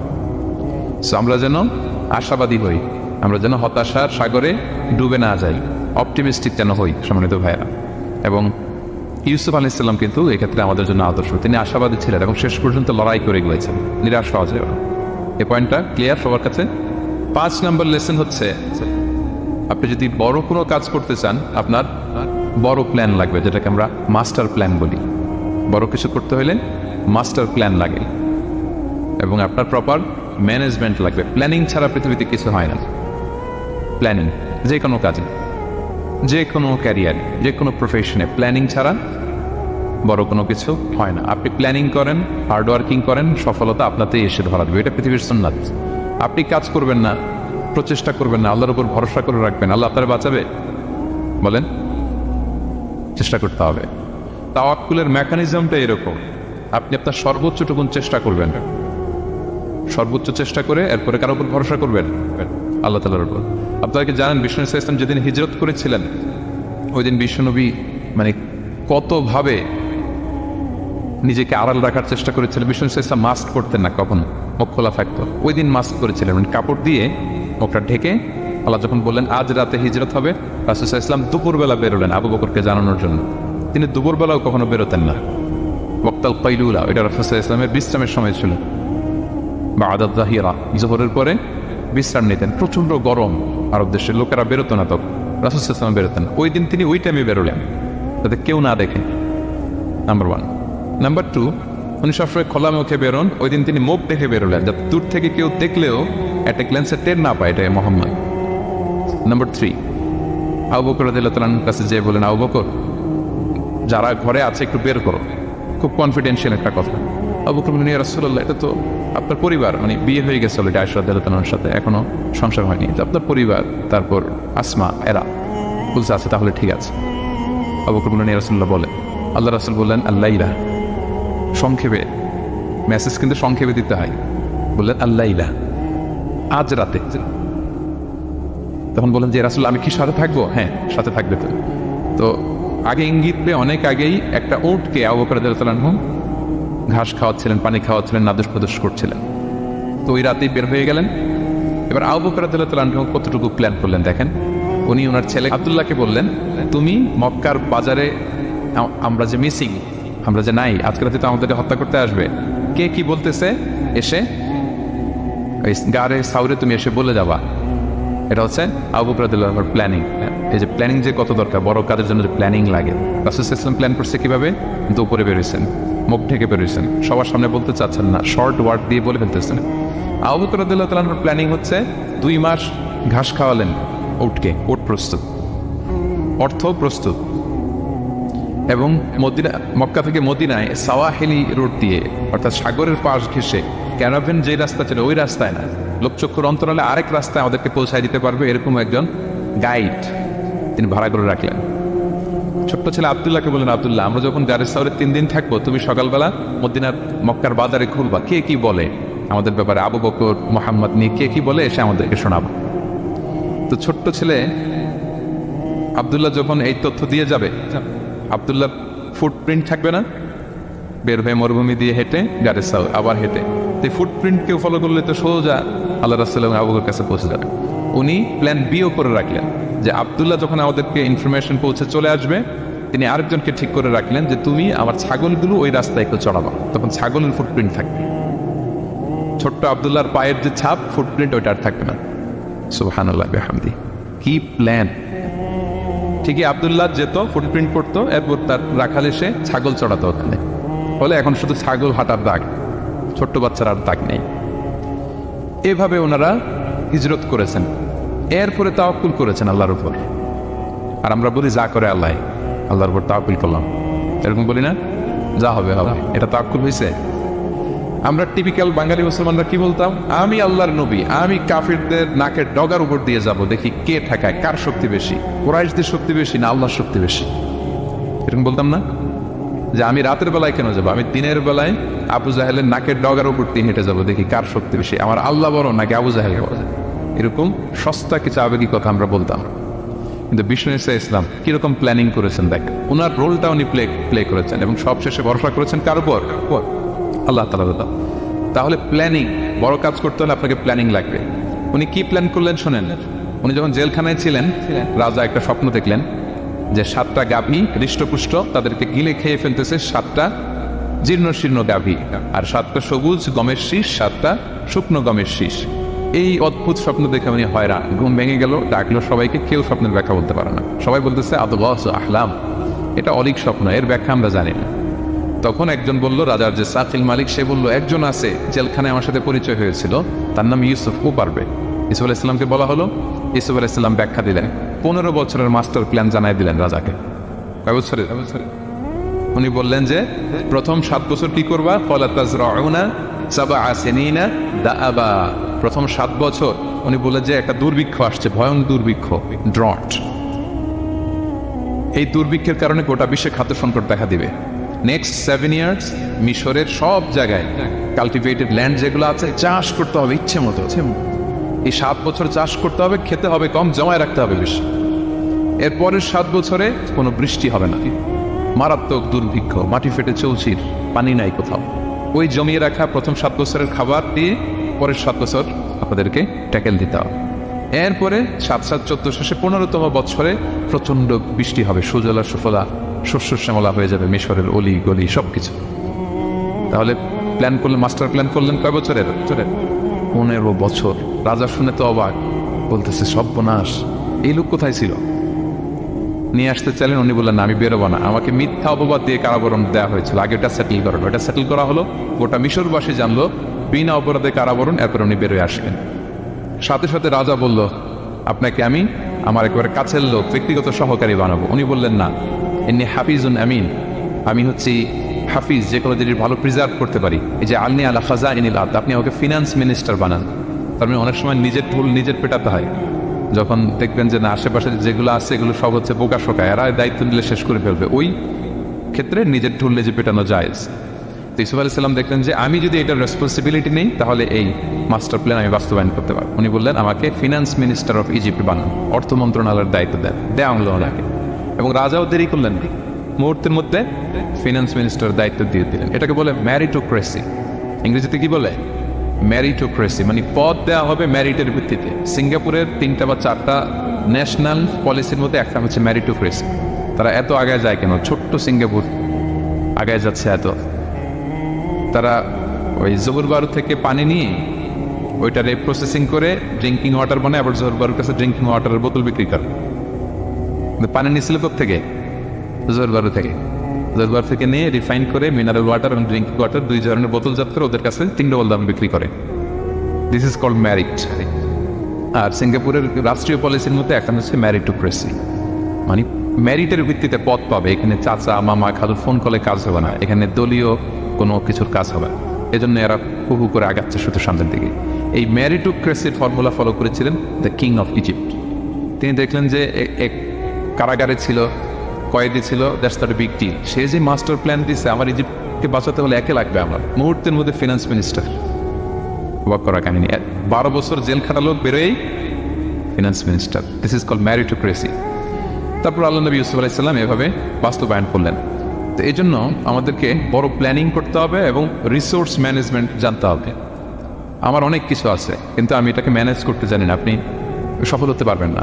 আপনার অ্যাসেট আছে, টাকা আছে, নলেজ আছে, কিন্তু আপনি ম্যানেজ করতে জানেন না। আপনার ম্যানেজমেন্ট না থাকলে সফলতা আসবে না, বিশেষ করে যখন এটা গভর্নমেন্ট রিসোর্সের ব্যাপার আসে। গভর্নমেন্ট রিসোর্সকে এটা চমৎকারভাবে ম্যানেজ করতে হয়।